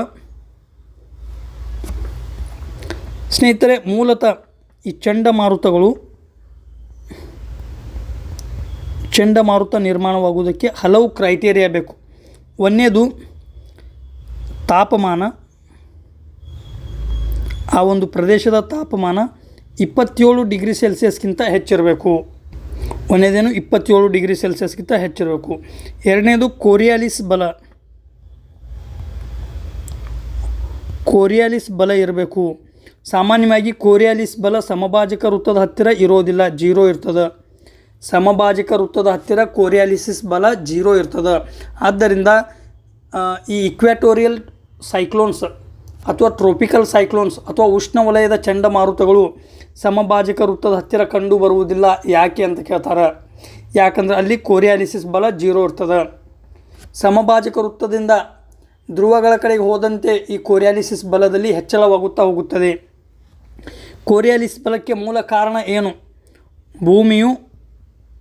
ಭೂಮಿ ತನ್ನ ಸುತ್ತ ಪ್ರದಕ್ಷಿಣೆ ಏನಾಗ್ತದಲ್ಲ, ತನ್ನ ಸ್ವಂತ ಅಕ್ಷದ ಸುತ್ತಲೂ ತಿರುಗುತ್ತದಲ್ಲ, ಆ ಒಂದು ತಿರುಗುವುದಕ್ಕೆಯಿಂದ ಏನಾಗ್ತದೆ, ಕೋರಿಯಾಲಿಸ್ ಬಲ ನಿರ್ಮಾಣವಾಗ್ತದೆ. ಮೂಲ ಕಾರಣ ಏನು? ಭೂಮಿಯ ತನ್ನ ಸ್ವಂತದ ಅಕ್ಷದ ಸುತ್ತಲೂ ತಿರುಗುವುದರಿಂದ ಕೋರಿಯಾಲಿಸ್ ಬಲ ನಿರ್ಮಾಣವಾಗ್ತದೆ. ನೆಕ್ಸ್ಟ್ ಏನು? ಕಡಿಮೆ ಒತ್ತಡ ಪ್ರದೇಶ ಇರಬೇಕು. ಕಡಿಮೆ ಒತ್ತಡ ಪ್ರದೇಶ ಇತ್ತಂದ್ರೆ ಆ ಕಡಿಮೆ ಒತ್ತಡ ಪ್ರದೇಶಕ್ಕೆ ಹೆಚ್ಚು ಒತ್ತಡ ಪ್ರದೇಶದಿಂದ ಮಾರುತಗಳು ಬೀಸ್ತಾವು. ಮಾರುತಗಳು ಎಲ್ಲ ದಿಕ್ಕುಗಳಿಂದ ಬೀಸಿದಾಗ ಈ ಕಡಿಮೆ ಒತ್ತಡ ಪ್ರದೇಶದ ಸುತ್ತ ಏನಾಗ್ತಾವು, ಉತ್ತರ ಗೋಳಾರ್ಧದಲ್ಲಿ ಆ್ಯಂಟಿ ಕ್ಲಾಕ್ವೈಸ್, ಉತ್ತರ ಗೋಳಾರ್ಧದಲ್ಲಿ ಗಡಿಯಾರದ ಮುಳ್ಳಿನ ವಿರುದ್ಧ ದಿಶೆಯಲ್ಲಿ ಸೈಕ್ಲೋನ್ಗಳಿರ್ತಾವು. ದಕ್ಷಿಣ ಧ್ರುವದಲ್ಲಿ ಗಡಿಯಾರದ ಮುಳ್ಳಿನ ದಿಶೆಯಲ್ಲಿ ಸೈಕ್ಲೋನ್ಗಳು ನಿರ್ಮಾಣವಾಗ್ತಾವು. ನೆನಪಿಡಬೇಕು, ಭಾಳ ಇಂಪಾರ್ಟೆಂಟ್ ಇದು. ಉತ್ತರ ಗೋಳಾರ್ಧದಲ್ಲಿ ಗಡಿಯಾರದ ಮುಳ್ಳಿನ ವಿರುದ್ಧ ದಿಕ್ಕಿನಲ್ಲಿ, ದಕ್ಷಿಣ ಧ್ರುವದಲ್ಲಿ ಗಡಿಯಾರದ ಮುಳ್ಳಿನ ದಿಕ್ಕಿನಲ್ಲಿ ಸೈಕ್ಲೋನ್ಗಳು ಫಾರ್ಮ್ ಆಗ್ತಾವು, ಚಂಡಮಾರುತಗಳು ಫಾರ್ಮ್ ಆಗ್ತಾವು. ಸೊ ಕಡಿಮೆ ಒತ್ತಡ ಪ್ರದೇಶ ಬೇಕು. ನೆಕ್ಸ್ಟ್ ವಿಂಡ್ ಶಿಯರ್ ಅಂತ ಕರೀತಾರೆ. ವಿಂಡ್ ಶಿಯರ್ ಅಂದರೆ ಏನು? ಗಾಳಿಯ ವೇಗ ಮತ್ತು ದಿಕ್ಕಿನಲ್ಲಿ ಲಂಬವಾಗಿ ಅತಿ ಹೆಚ್ಚು ಬದಲಾವಣೆ ಇರಬಾರದು. ಇದು ಹಾರಿಜೆಂಟಲ್, ಅಡ್ಡವಾಗಿ. ಈ ರೀತಿ ಲಂಬವಾಗಿ ಗಾಳಿಯ ವೇಗ ಮತ್ತು ದಿಕ್ಕಿನಲ್ಲಿ ವ್ಯತ್ಯಾಸ ಲಂಬವಾಗಿ ಇರಬಾರದು. ಲೋ ವಿಂಡ್ ಶಿಯರ್ ಅಂತ ಕರೀತಾರೆ. Low wind shear. ಸೊ ಈ 4 ಅಂಶಗಳಿದ್ದಾಗ ಮಾತ್ರ ಈ ಉಷ್ಣವಲಯದ ಚಂಡಮಾರುತಗಳು ನಿರ್ಮಾಣ ಆಗ್ತಾವೆ ಸ್ನೇಹಿತರೆ. ಸಾಮಾನ್ಯವಾಗಿ ಇದು ಪೂರ್ವದಿಂದ ಪಶ್ಚಿಮಕ್ಕೆ ಇದರ ದಿಕ್ಕಿರ್ತದೆ, ಪೂರ್ವದಿಂದ ಪಶ್ಚಿಮಕ್ಕೆ. ಆದ್ದರಿಂದನೇ ನಾವು ಭಾರತದ ಈ ಬಂಗಾಳ ಕೊಲ್ಲಿಯಲ್ಲಿ ಅತಿ ಹೆಚ್ಚು ಚಂಡಮಾರುತಗಳನ್ನು ನೋಡ್ತೇವೆ, ಅದು ಟ್ರಾಪಿಕಲ್ ಏರಿಯಾದಾಗ. ಇದಷ್ಟು ಈ ಚಂಡಮಾರುತಗಳ ಬಗ್ಗೆ. ಚಂಡಮಾರುತಗಳನ್ನು ಯಾವ ಒಂದು ಪ್ರದೇಶದಲ್ಲಿ ಯಾವ ಹೆಸರಿನಿಂದ ಕರೀತಾರೆ ಅಂತ ಹೇಳಿ ನೋಡಿದೆವು. ಸೊ ಈಗ ನೆಕ್ಸ್ಟ್ ಪ್ರಶ್ನೆಗೆ ಹೋಗೋಣ ಸ್ನೇಹಿತರೆ. ನೆಕ್ಸ್ಟ್ ಪ್ರಶ್ನೆ ಹೊಂದಿಸಿ ಬರೆಯಿರಿ. ಕಲ್ಲಿದ್ದಲು ಗಣಿ ಕೇಂದ್ರ ಮತ್ತು ರಾಜ್ಯ ರಾಣಿಗಂಜ್ ಒಡಿಶಾ ಅಂತೇಳಿ ಕೊಟ್ಟಾನ. ಜರಿಯಾ, ತಟ್ಟಪಾನಿ, ತಾಲ್ಚೇರ್ ಪಶ್ಚಿಮ ಬಂಗಾಳ, ಜಾರ್ಖಂಡ್, ಛತ್ತೀಸ್ಗಢ. ಸ್ನೇಹಿತರೆ ಇಲ್ಲಿ ನಮ್ಗೆ ಗೊತ್ತದ ರಾಣಿಗಂಜ್ ಎಲ್ಲಿದೆ ಅಂತ ಗೊತ್ತದ ನಮಗೆ. ನಾವು ಯಾವ ರೀತಿ ನೆನಪಿಡ್ತಿದ್ದೆವು, ಬಂಗಾಳದ ರಾಣಿ. ಬ್ರಿಟಿಷರು ಆಳುವಾಗ ಈ ಪಶ್ಚಿಮ ಬಂಗಾಳದ ಕೋಲ್ಕತ್ತಾ ಅವರ ಪ್ರಮುಖ ಕೇಂದ್ರವಾಗಿತ್ತು. ಆದ್ದರಿಂದ ರಾಣಿಗಂಜನ್ನು ಪಶ್ಚಿಮ ಬಂಗಾಳಕ್ಕೆ ಸೇರಿಸ್ರಿ. ರಾಣಿಗಂಜ ಪಶ್ಚಿಮ ಬಂಗಾಳ, ಬಂಗಾಳದ ರಾಣಿ ಅಂಥೇಳಿ ನೆನಪಿಡಿಬೋದು. ಸೊ A2 ಇಲ್ಲದ, A2 ಇಲ್ಲದ, A2 ಇಲ್ಲದ. ಇಲ್ಲಿ ಇನ್ನೊಂದು ಲಾಜಿಕ್, 3 ಕಡೆ ಎ ಆಪ್ಷನ್ಗೆ 2 ಅನ್ನು ಜೋಡಿಸ್ಯಾನಂದ್ರೆ 1ನೇ ಆಪ್ಷನನ್ನು ನೇರವಾಗಿ ಎಲಿಮಿನೇಟ್ ಮಾಡಿರಿ. ಬಹುತೇಕ ಸಮಯದಲ್ಲಿ ಈ ರೀತಿ ಆನ್ಸರ್ ಇರುವುದು ಕಂಡು ಬರ್ತದೆ. ನಿಮ್ಗೆ ಯಾವುದೇ ಗೊತ್ತಿರ್ಲಿಕ್ಕಂದ್ರೆ ಈ ಥರ ಹೋಗೋದು ಸೂಕ್ತ, ಬಿಟ್ಟು ಹೋಗೋದಕ್ಕಿಂತ ಇದು ಚಲೋ. Jharia Jharkhand B3. So option 2 eliminate ಆಯಿತು. ನೆಕ್ಸ್ಟ್ ತಟ್ಟಪಾನಿ ಛತ್ತೀಸ್ಗಢದಲ್ಲಿದೆ. So C4 C1. So option 3 eliminate ಆಯಿತು. Option 4 is the right answer. ಉಳಿದಿದ್ದು ಯಾವುದು? ತಾಲ್ಚೇರ್ ಒಡಿಶಾ. ಸ್ನೇಹಿತರೆ ಇಲ್ಲಿ ನೆನಪಿಡಬೇಕು, ಮೂಲತಃ ಇವು ಕಲ್ಲಿದ್ದಲು ಗಣಿ ಕೇಂದ್ರದವು. ಕಲ್ಲಿದ್ದಲು ಗಣಿ ಕೇಂದ್ರ ರಾಣಿಗಂಜಲ್ಲದ ಪಶ್ಚಿಮ ಬಂಗಾಳ, ಜರಿಯಾ ಜಾರ್ಖಂಡ್, ತಟ್ಟಪಾನಿ ಛತ್ತೀಸ್ಗಢ, ತಾಲ್ಚೇರ ಒಡಿಶಾ ಇವು ಏನದು ಕಲ್ಲಿದ್ದಲು ಗಣಿ ಕೇಂದ್ರ ಅದು. ನೆಕ್ಸ್ಟ್ ಈಗ ಈ ಎಕ್ಸಾಮ್ದಾಗ ಕಲ್ಲಿದ್ದಲು ಬಗ್ಗೆ ಕೇಳ್ಯಾನ. ನೆಕ್ಸ್ಟ್ ಎಕ್ಸಾಮ್ದಾಗ ಕಾಪರ್ ತಾಮ್ರದ ಬಗ್ಗೆ ಕೇಳ್ಬೋದು. ಹಾಗಾದ್ರೆ ತಾಮ್ರದ ಗಣಿಗಳು ಎಲ್ಲೆಲ್ಲಿದಾವೆ? ಮಧ್ಯಪ್ರದೇಶದಾಗ ಅದ, ರಾಜಸ್ಥಾನದಾಗ ಅದ, ಜಾರ್ಖಂಡ್ಗಳಲ್ಲಿ ಏನು ಈ ತಾಮ್ರದ ಗಣಿ ಕಂಡು ಬರ್ತಾವೆ. ಮಧ್ಯಪ್ರದೇಶದಲ್ಲಿ ಎಲ್ಲಿ? ಬಾಲಾಘಾಟ್ ಜಿಲ್ಲೆ.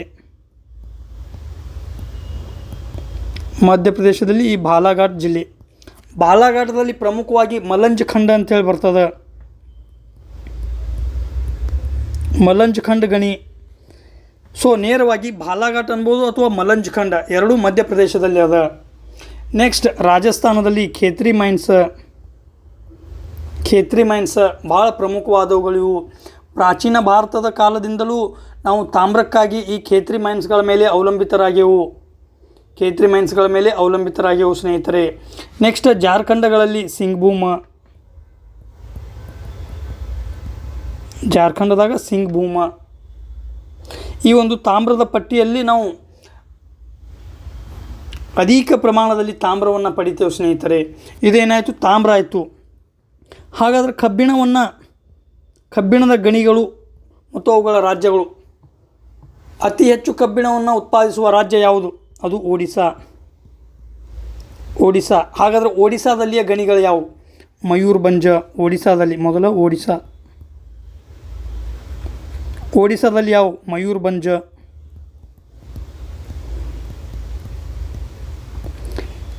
ನೆಕ್ಸ್ಟ್ ಕಿಂಜರ್.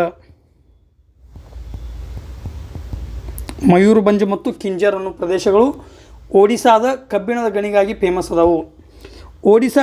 ನೆಕ್ಸ್ಟ್ ರಾಜ್ಯ ಯಾವುದು? ಛತ್ತೀಸ್ಗಢದಲ್ಲಿ ಬಸ್ತಾರ ಜಿಲ್ಲೆ ಅದ. ಈ ಬಸ್ತಾರ ಜಿಲ್ಲೆಯಲ್ಲಿ ಅಸಂಖ್ಯಾತ ಪ್ರಮಾಣದಲ್ಲಿ ಕಬ್ಬಿಣದ ಗಣಿ ಕಂಡು ಬರ್ತದೆ. ಇದರಲ್ಲೂ ಪ್ರಮುಖವಾಗಿ ಯಾವುದಂದ್ರೆ ಬೈಲಡಿಲ. ಈ ಗಣಿ ಕಬ್ಬಿಣದ ಗಣಿಗೆ ಅತ್ಯಂತ ಪ್ರಸಿದ್ಧವಾಗಿದೆ. ಇಲ್ಲಿನ ಅದಿರನ್ನು ವಿಶಾಖಪಟ್ಟಣದ ಬಂದರಿನ ಮೂಲಕ ಜಪಾನ್ ದೇಶಕ್ಕೆ ರಫ್ತು ಮಾಡಲಾಗ್ತದೆ. ಆದರೆ ನೆನಪಿರಬಹುದು ನಿಮ್ಗೆ, ಛೋಟಾ ನಾಗ್ಪುರ್ ಪ್ರಸ್ಥಭೂಮಿಯಿಂದ ಕಬ್ಬಿಣದ ಅದಿರನ್ನು ಒಡಿಸ್ಸಾದ ಪ್ಯಾರಾದ್ವೀಪ ಬಂದರಿನ ಮೂಲಕ ಜಪಾನ್ ದೇಶಕ್ಕೆ ಕಳಿಸಲಾಗ್ತದೆ. ಪ್ಯಾರಾದ್ವೀಪ ಬಂದರು ಎದಕ್ಕೆ ಫೇಮಸ್ ಅದಂದ್ರೆ ಕಬ್ಬಿಣದ ಗಣಿಗೆ. ಅಲ್ಲಿಂದ ಕಬ್ಬಿಣದ ಈ ಅದಿರನ್ನು ಎಲ್ಲಿ ರಫ್ತು ಮಾಡ್ತಾರೆ? ಜಪಾನ್ ದೇಶಕ್ಕೆ. ಸೊ ಛತ್ತೀಸ್ಗಢ ಬಸ್ತಾರ ಜಿಲ್ಲೆಯಲ್ಲಿ ಬೈಲಡಿಲ ಕಂಡು ಬರ್ತದೆ, ದುರ್ಗ ಕಂಡು ಬರ್ತದೆ. ನೆಕ್ಸ್ಟ್ ಈ ಕಬ್ಬಿಣದ ಒಂದು ಗಣಿಗಳ ದೃಷ್ಟಿಯಿಂದ ಒಡಿಸ್ಸಾ ಛತ್ತೀಸ್ಗಢ ಆಗಣ ಅತಿ ಹೆಚ್ಚು ಎಲ್ಲಿ? ಕರ್ನಾಟಕದ ಯಾವ ಜಾಗದಲ್ಲಿ? ಬಳ್ಳಾರಿ ಮತ್ತು ವಿಜಯನಗರ ಪ್ರದೇಶಗಳಲ್ಲಿ. ನೆಕ್ಸ್ಟ್ ಎಲ್ಲಿ?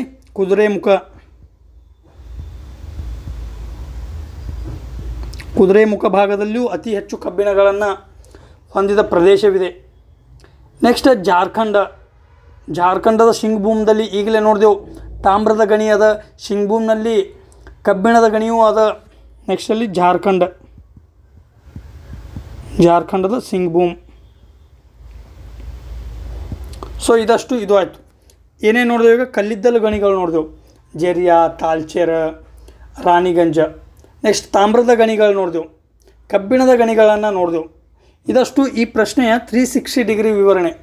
ಈ ರೀತಿಯಾಗಿ ನೋಡಬೇಕು 360 ಡಿಗ್ರಿ ಅಂದ್ರೆ. ಎಲ್ಲಿ ಬರೀ 4 ಆಪ್ಷನ್ನ ಅಲ್ಲಿದಲ್ಲೇ ಗುಳ್ಸುಂಟಿ ಆಡಿಸಿ ಹೋಗೋದಲ್ಲ. ನೆಕ್ಸ್ಟ್ ಕ್ವಶನ್ಗೆ ಹೋಗೋಣ. TKM R2 MTU 1001 Pusa RH10 agro 6201 ಇವು ಯಾವುದರ ತಳಿಗಳು? ಸ್ನೇಹಿತರೆ, ಯಾವ ವರ್ಷ ಯಾವುದಾದ್ರೂ ಒಂದು ಹೊಸ ತಳಿಗಳನ್ನು ಪರಿಚಯ ಮಾಡಿದರೆ ಅದು ನೇರವಾಗಿ ಎಕ್ಸಾಮ್ಗೆ ಬಂದೇ ಬರ್ತದೆ. ಅದೇ ಇದಕ್ಕೊಂದು ನಿದರ್ಶನ. ಇಲ್ಲಿ 2026ರಾಗ ಏನು ICAR Indian council of agriculture research ಹಲವಾರು ಹೊಸ ತಳಿಗಳನ್ನು ಪರಿಚಯ ಮಾಡಿತ್ತು. ಆದ್ದರಿಂದ ಈ ಕ್ವಶನ್ ರೈಸ್ ಆಗ್ಯದ. ಇವು ಮೂಲತಃ ಭತ್ತದ ತಳಿಗಳು. ಸ್ನೇಹಿತರೆ, ಮೂಲತಃ ಭಾರತದಲ್ಲಿ ಈ ಪೂಸಾ ಅಂತ ಒಂದು ತಳಿ ಅಗ್ರಿಕಲ್ಚರ್ ರಿಸರ್ಚಿಗೆ ಸಂಬಂಧದ. ಹಿಂದೆ ಈ ಪೂಸಾ ಸಂಸ್ಥೆ ಡಿಕಂಪೋಸರನ್ನು ಕಂಡುಹಿಡಿದಿತ್ತು. ಡಿಕಂಪೋಸರ್ ಯಾವ ಉದ್ದೇಶದಿಂದ ಕಂಡುಹಿಡಿದಿತ್ತು ಅಂದ್ರೆ, ಈ ಪಂಜಾಬಿನ ಭಾಗದಲ್ಲಿ ಗೋಧಿಯ ಕೊಯ್ಲಿನ ನಂತರ ಏನು ಹೊಟ್ಟು ಉಳಿತಲ್ಲ, ಆ ಹೊಟ್ಟ ಅಥವಾ ಹುಲ್ಲನ್ನು ನೇರವಾಗಿ ಸುಡ್ತಿರು. ಈ ಸುಡೋದ್ರಿಂದ ಏನಾಗ್ತಿತ್ತು? ಬ್ಲ್ಯಾಕ್ ಸೂಟ್ ವಾತಾವರಣಕ್ಕೆ ಹೋಗಿ ಅದೇನಾಗ್ತಿತ್ತು? ದೆಹಲಿಯಲ್ಲಿ ವಾಯು ಮಾಲಿನ್ಯಕ್ಕೆ ಕಾರಣವಾಗ್ತಿತ್ತು. ಈಗ ಸುಪ್ರೀಂ ಕೋರ್ಟ್ ಏನು ಹೇಳೋದ? ಪಂಜಾಬ್, ಹರಿಯಾಣ, ಉತ್ತರ ಪ್ರದೇಶದ ಭಾಗಗಳಲ್ಲಿ ಈ ರೀತಿಯಾಗಿ ಗೋಧಿಯ ಹೊಟ್ಟನ್ನು ಅದಕ್ಕೆ ಸ್ಟಬಲ್ ಬರ್ನಿಂಗ್ ಅಂತೇಳಿ ಕರಿತೇವೆ, ಅದನ್ನು ಸುಟ್ಟರೆ ಅದು ಕ್ರಿಮಿನಲ್ ಅಪರಾಧ ಅಂತೇಳಿ ಘೋಷಣೆ ಮಾಡ್ಯದ. ಆದರೆ ಅದಕ್ಕೆ ಪರ್ಯಾಯವಾಗಿ ಈ ಪೂಸಾ ಏನು ಮಾಡಿತ್ತು? ಡಿಕಂಪೋಸರ್ನ ತಂದಿತ್ತು. ಡಿಕಂಪೋಸರ್ ಅಂದರೆ ಒಂದು ಕೊಳೆಯುವಂತೆ ಮಾಡುವ ಒಂದು ಕೆಮಿಕಲ್ ಇದು. ಈಗ ಗೋಧಿ ಹುಲ್ಲಿನ ಮೇಲೆ ಇದನ್ನು ಸಿಂಪಡಣೆ ಮಾಡಿದಾಗ ಕೆಲವೇ ದಿನಗಳಲ್ಲಿ ಅದು ಕೊಳೆತು ಗೊಬ್ಬರವಾಗಿ ಪರಿವರ್ತನೆಯಾಗ್ತಿತ್ತು. ಅದನ್ನು ಈ ಪೂಸಾ ಇನ್ಸ್ಟಿಟ್ಯೂಟ್ ಕಂಡುಹಿಡಿದಿತ್ತು. ಭತ್ತದ ತಳಿಗಳನ್ನು ನೋಡಿದೆವು ನಾವು. TKM R2, MTU 1001, RH10. ಹಾಗಾದ್ರೆ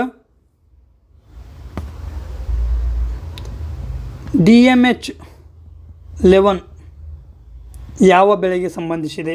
ಕಮೆಂಟ್ ಮಾಡಿ ತಿಳಿಸ್ರಿ. ಯಾವುದು DMH 11 ಯಾವ ಬೆಳೆಗೆ ಸಂಬಂಧಿಸಿದೆ?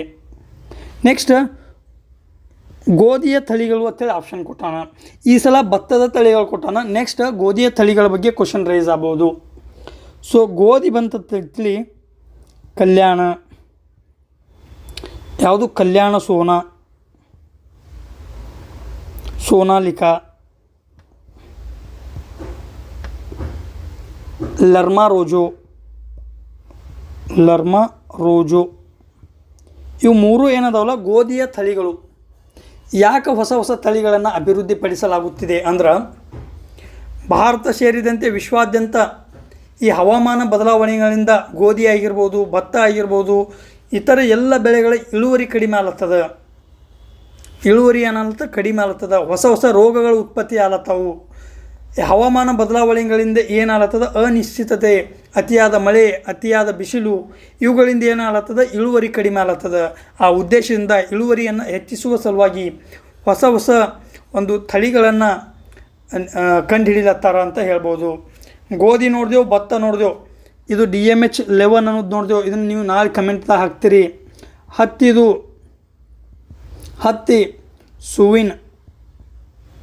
ಸುವಿನ್, ಜಯಧರ,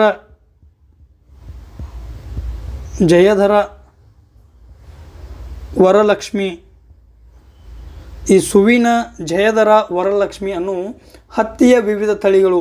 ಇಲ್ಲಿ ಇನ್ನೊಂದು ನೆನಪಿಡಬೇಕು ನೀವು, BT ಅನ್ನೋದು ಹಿಂದಿನ ಎಕ್ಸಾಮ್ದಾಗ ನೋಡ್ಯಾವ ನಾವು. ಬ್ಯಾಸಿಲಸ್ ಆಫ್ ಥುರಿಂಜಿನೆಸಿಸ್ ಅನ್ನೋ ಒಂದು ಈ ಬ್ಯಾಕ್ಟೀರಿಯಾಗಳಿಂದ ನಿರ್ಮಾಣ ಮಾಡೋ ಒಂದು ಹತ್ತಿಯ ತಳಿ. BT cotton biotechnologically modified. So ಇದಷ್ಟು ಈ 5ನೇ ಪ್ರಶ್ನೆ. ನೆಕ್ಸ್ಟ್ 6ನೇ ಪ್ರಶ್ನೆಗೆ ಹೋಗೋಣ. 6ನೇ ಪ್ರಶ್ನೆ ಹೀಗಿದೆ ಸ್ನೇಹಿತರೆ, ಹೊಂದಿಸಿ ಬರೆಯಿರಿ ಅಂದಾನ. ಐಸೋಹೆಲ್, ಐಸೋಬಾರ, ಐಸೋನೇಪ, ಐಸೋಹೈಟ್. ಈ ಸೈಡ್ ಏನು ಕೊಟ್ಟಾನ? ಸಮ ಮೋಡ, ಸಮ ಸೂರ್ಯರಶ್ಮಿ, ಸಮವೃಷ್ಟಿ, ಸಮ ಒತ್ತಡ. ಸ್ನೇಹಿತರೆ, ನಮ್ಗೆ ಗೊತ್ತದ ವಾತಾವರಣದ ಒಂದು ಒತ್ತಡವನ್ನು ಬಾರೋಮೀಟರ್ ಮೂಲಕ ಅಳಿತೇವು. ಅದರ ಯೂನಿಟ್ ಏನದಂದ್ರೆ ಬಾರ್ ಅದ. ಏನು? ವಾತಾವರಣದ ಒಂದು ಒತ್ತಡವನ್ನು ಬಾರೋಮೀಟರ್ ಮೂಲಕ ಅಳಿತೇವು. ಯೂನಿಟ್ ಮಾನ ಯಾವುದಂದ್ರೆ ಅದು ಬಾರ. ಆದ್ದರಿಂದ ಈ ಐಸೋಬಾರ ಸಮ ಒತ್ತಡ ಅನ್ನೋದು ಸೂಕ್ತ ಅನ್ನಿಸ್ತದ. ಮೊದಲ ಈ ರೀತಿಯಾಗಿ ಹೊಂದಿಸಿ ಬರೆಯರಿ ಬಂದಾಕ್ರ ಯಾವುದು ಗೊತ್ತದ ಅದ್ರ ಮ್ಯಾಗ ಫೋಕಸ್ ಮಾಡಿರಿ. ಸೊ B4 B3 ಅದ, B4 ಒಂದೇ ಅದ. ಸೊ ನೇರವಾಗಿ ಆಪ್ಷನ್ 4 ಕರೆಕ್ಟ್ ಆಯಿತು. ನೋಡಿ ಎಷ್ಟು ಈಸಿಯಾಗಿ ಆನ್ಸರ್ ಸಿಕ್ತು. ಎಷ್ಟು ಈಸಿಯಾಗಿ ಸಿಗಲಿಲ್ಲ? ಐಸೋಬಾರ್ ಸಮ ಒತ್ತಡ. ಯಾವ ರೀತಿಯಾಗಿ ನೋಡಿದೆವು? ಬಾರೋಮೀಟರ್ ಮೂಲಕ ವಾತಾವರಣದ ಒತ್ತಡವನ್ನು ಅಳಿತೇವೆ. ಒತ್ತಡ ಅಂದ್ರೆ ಬಾರ, ಅದು ನೋಡಿದೆವು, ಅದರದಿಂದ ಆನ್ಸರ್ ಸಿಕ್ತು. ನೆಕ್ಸ್ಟ್ ಈ ಐಸೋಹೇಲ್ ಅಂದರೆ ಏನು? ಐಸೋಹೇಲ್ ಅಂದ್ರೆ ಸಮ ಸೂರ್ಯರಶ್ಮಿ. ಗ್ರೀಕ್ ಭಾಷೆಯಲ್ಲಿ ಹೇಲಿಯೋಸ್ ಅಂದರೆ ಸೂರ್ಯ. ಇದು ಮೂಲತಃ ಗ್ರೀಕ್ ಪದ. ಆದ್ದರಿಂದ ಸಮಾನ ಸೂರ್ಯನ ಬೆಳಕನ್ನು ಪಡೆಯುವ ಸ್ಥಳಗಳನ್ನು ಏನಂತ ಕರಿತೇವೆ? ಐಸೋಹೇಲ್ ಅಂತೇಳಿ ಕರಿತೇವೆ. ಸೊ ಏನಾಯಿತು? A2 ಆಯಿತು. A2. ಐಸೋನೆಫ್ ಅಂದರೆ ಏನು? ನೆಫ್ ಅಂದರೆ ಮೋಡಗಳು. ಮೋಡ. ನೆಪೋಸ್ ಅಥವಾ ನೆಫ್ ಅಂದರೆ ಮೋಡ. ಆಕಾಶದಲ್ಲಿ ಸಮ ಪ್ರಮಾಣದ ಮೋಡಗಳಿಂದ ಆವೃತವಾದ ಪ್ರದೇಶಗಳನ್ನು ಏನಂತ ಕರಿತೇವೆ? ಅಥವಾ ಆ ಪ್ರದೇಶಗಳನ್ನು ಜೋಡಿಸುವ ರೇಖೆಯನ್ನು ಐಸೋನೆಫ್ ಅಂತೇಳಿ ಕರಿತೇವೆ. ಆಕಾಶದಲ್ಲಿ ಸಮಾನ ಪ್ರಮಾಣದ ಮೋಡಗಳಿರುವ ಪ್ರದೇಶಗಳನ್ನು ಜೋಡಿಸುವಂಥ ರೇಖೆಯನ್ನು ಏನು ಕರಿತೇವೆ? ಐಸೋನೆಫ್. ಇನ್ನು ಐಸೋಹೈಟ್ ಅದು ಕೊಟ್ಟಾನ. ಹೈಟ್ಸ್ ಅಂದರೆ ಮಳೆ. ಈ ಹೈಟ್ ಅಂದ್ರೆ ಮಳೆ. ಇವೆಲ್ಲ ಗ್ರೀಕ್ ಪದಗಳು.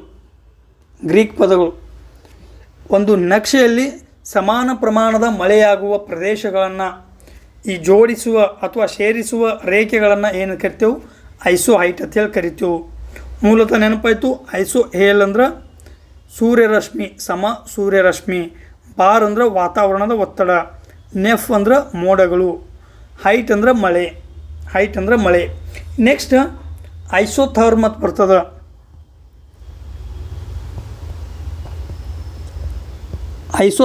ಬರ್ತದೆ. ಥರ್ಮ್ ಅಂದ್ರೆ ಉಷ್ಣಾಂಶ, ಸಮಾನ ಉಷ್ಣಾಂಶ ಹೊಂದಿದ ಪ್ರದೇಶಗಳನ್ನು ಜೋಡಿಸುವ ರೇಖೆಗಳನ್ನು ಐಸೋಥರ್ಮ್ ಅಂತೇಳಿ ಕರಿತೇವೆ. ನೆಕ್ಸ್ಟ್ ಐಸೋಹೆಲೈನ್.